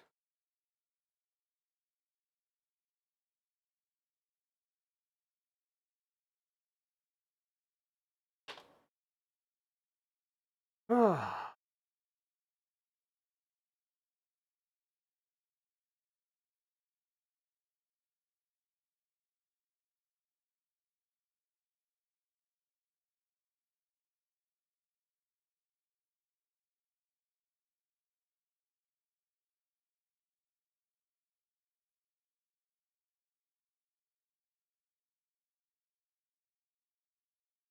Thank you for the resubscribe there, Timur. I appreciate it.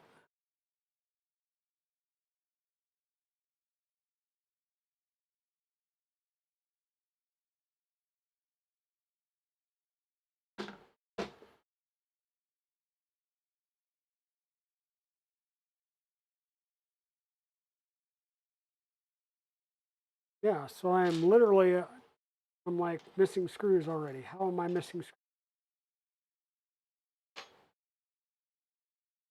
Hey, you guys, what did I do with screws?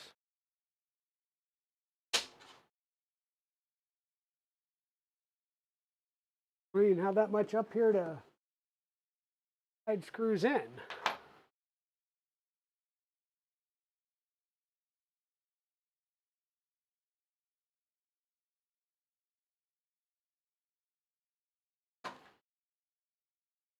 All right, so let me double triple check. I put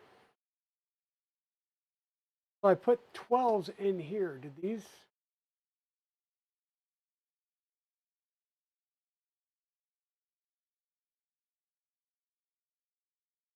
One, two, three, four, five, 6, 7,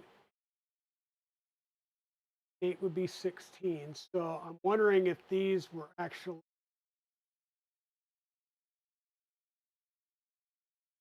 M4 by 12. You need 16. M10 by 4. You need 4. M4 by 12. 14 pieces.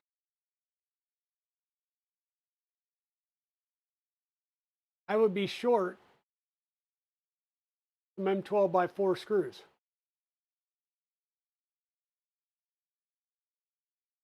Based on the bombs. So that's the issue, is using them on the clamps. I run short of the 2 that I need that have to be longer to go down through here. It does show all of them as being button head.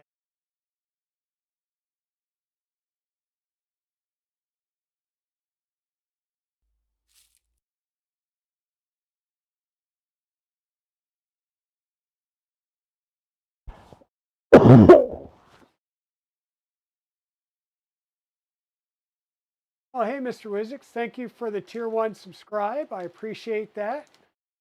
For 4 months in a row. Awesome. Benchy doing a drop and landing it. Nice. M4 by 40, M4 by 8. There's some more M4 by 10s, but they're socket head cap screws.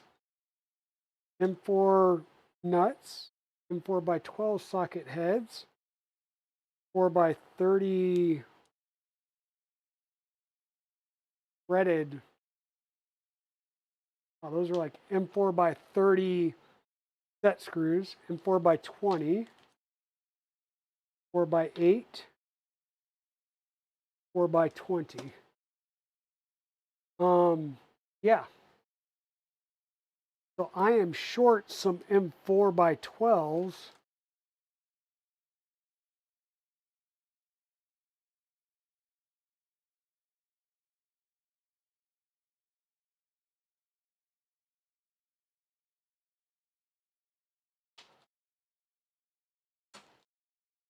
So I'm not sure what to do. The easy step right now would be to take some M4 by 10s and put in the rod holders, and then use a 12 for the top bracket here. So that's what I'll do. I believe 10s will work on this. Don't think I have some. Let me see if I have some. Let me see if the M4s that I have are button head or what they are. Might be countersunk screws, and if they are, then that won't work. But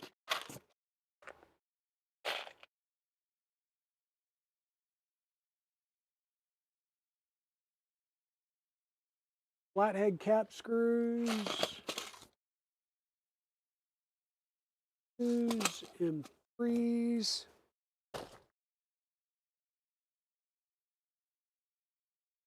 Quite honestly, I probably have some M4s somewhere. M4 by 16.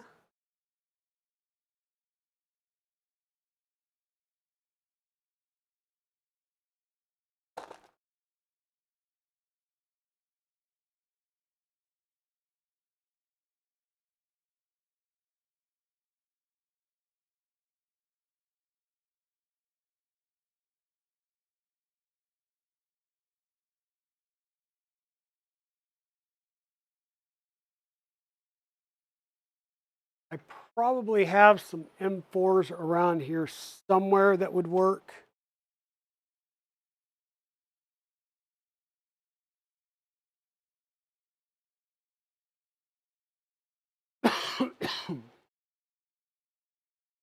And there's a bag here that has like nothing, no comments. I don't know if this is like a bunch of spares, but let me see what these.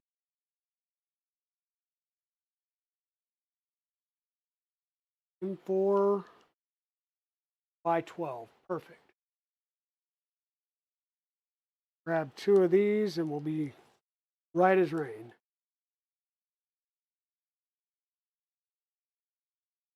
In fact, let me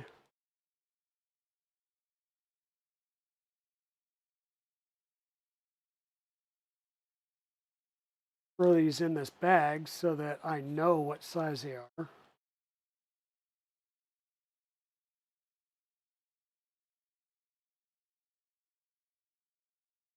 I have a feeling that there was a change between like the printed parts or there's a bomb for the printed ones and a bomb for the aluminum kits. And this might be the addition of the number that you need for the CNC kit. So we grabbed 2 more of those. We need to sure that these are lined up. Put this in once again with the CNC'd cavities facing up.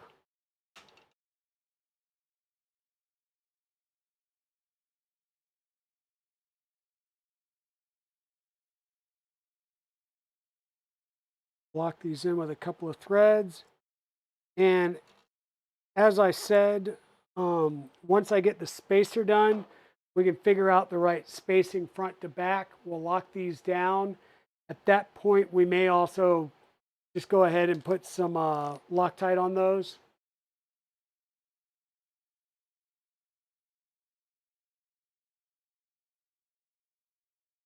Space that. We'll match those. Mount the top lead screw bracket to the assembly using the 12mm M4 screws. Skip when done in step 1. Okay, insert the pulley with the closed belt and insert the lead screw. Then tighten the grub screws on the pulley. Lastly, while making sure the lead screw is perfectly straight up and down, tighten the screws on the upper and lower lead screw brackets. Can be checked by measuring the distance at both sides between the lead screw top position and the 10mm rod. So what they're saying is put the get your set screws, get Loctite on them, get them ready, slide them in the gap, put your lead screw in, and tighten your nuts on your lead screw. And then you want to make sure that your lead screw is perfectly straight, which means at the top, measure the gap between the lead screw and the 10mm rods on each side. And if it's angled, they won't be the same measurement. If it's the same measurement, then go ahead and lock everything down. See where we're at.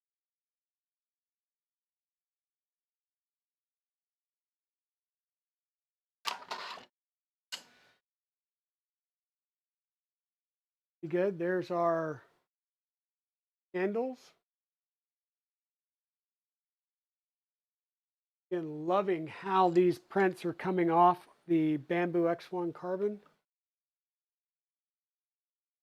Through this plate, we'll start a print which will be with the lime ABS from Polymaker. And that'll be the accent parts. And I believe it actually has the tool that we're looking for spacing these. So, of course, that's going to be a bit. It's not going to be ready anytime soon. 3.5 hour print. definitely does have the spacing jig.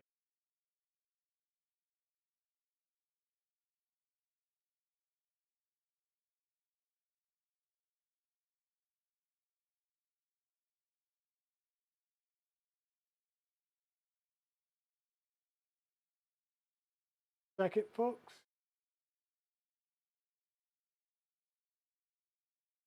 Got to tell it has ABS in this.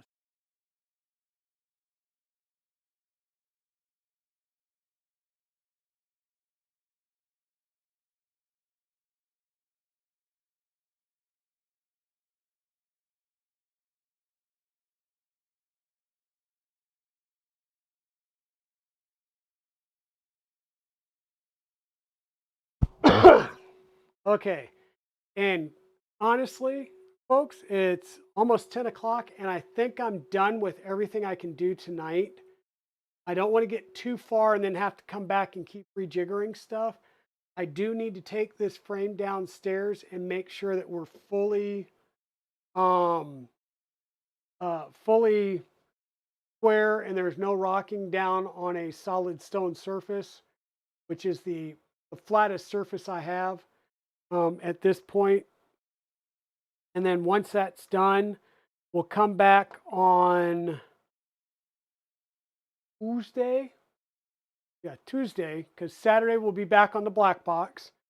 So we'll come back on Tuesday and we'll continue working on this. And like I said, the parts that are printing are the parts I'll need to put the gantry back in anyhow. So I'm going to go ahead and put these in a baggie just so I know what parts they are and what, don't lose the screws and stuff like that.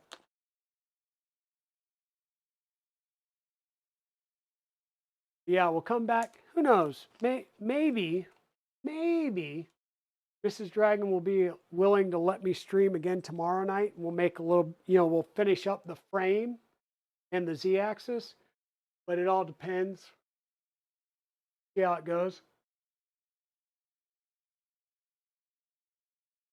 But thank you everybody for being here and hanging out with me and dealing with some of the frustrations that come with building printers, such as things not, either things not lining up right or having issues with carriage balls and stuff like that. The fact that we had to really start off the build by taking part of the printer apart is always fun as well. But yeah, like I said, I will get these prints done that I'll need to actually assemble some of the parts. I'll make sure and get the tools printed out that we'll need for the spacers and stuff like that. And then we'll keep going on the build. If I can talk her into letting me stream on tomorrow night, then we'll do an impromptu stream tomorrow night. If not, we will be back to this build on Tuesday of next week. And once again, the black box build will of course be on Saturday. That we'll need to get ready and find somebody to raid into. If anybody has a suggestion for a raid target tonight, please throw it up there while I finish putting some things back and straightening things up.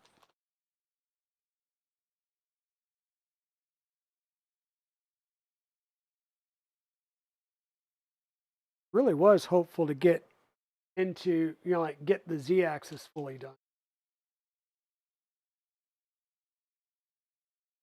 Is a lot.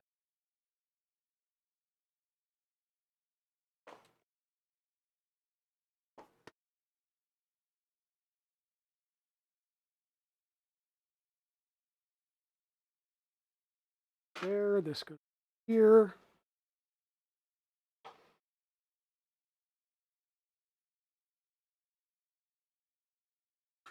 Gantry we'll put back in here with the other gantry part.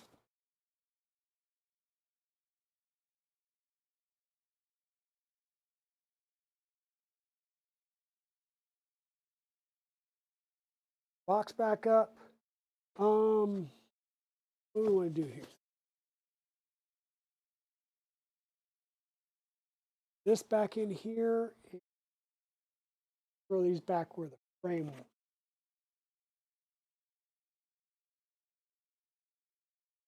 Yep. All right. There we go. Everything kind of packed back away.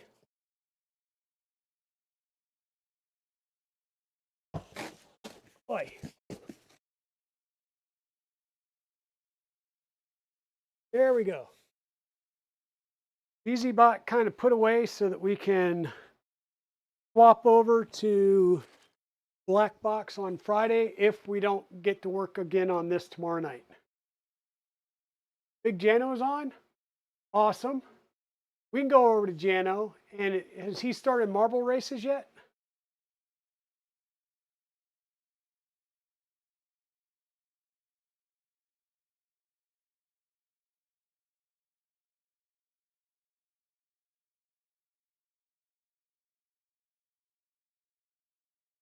Jano. Uh-oh, looks like marble racing may be going on. Or getting ready. So I've got the raid started. Come on over and let's go to Big Jano. And thanks everybody for being here. We'll come back to this possibly tomorrow. If not tomorrow, then it'll definitely be Tuesday. And we will be working on Black Box on Saturday. Thanks everybody for coming in and spending some time with me. And we will see you guys later. Bye now.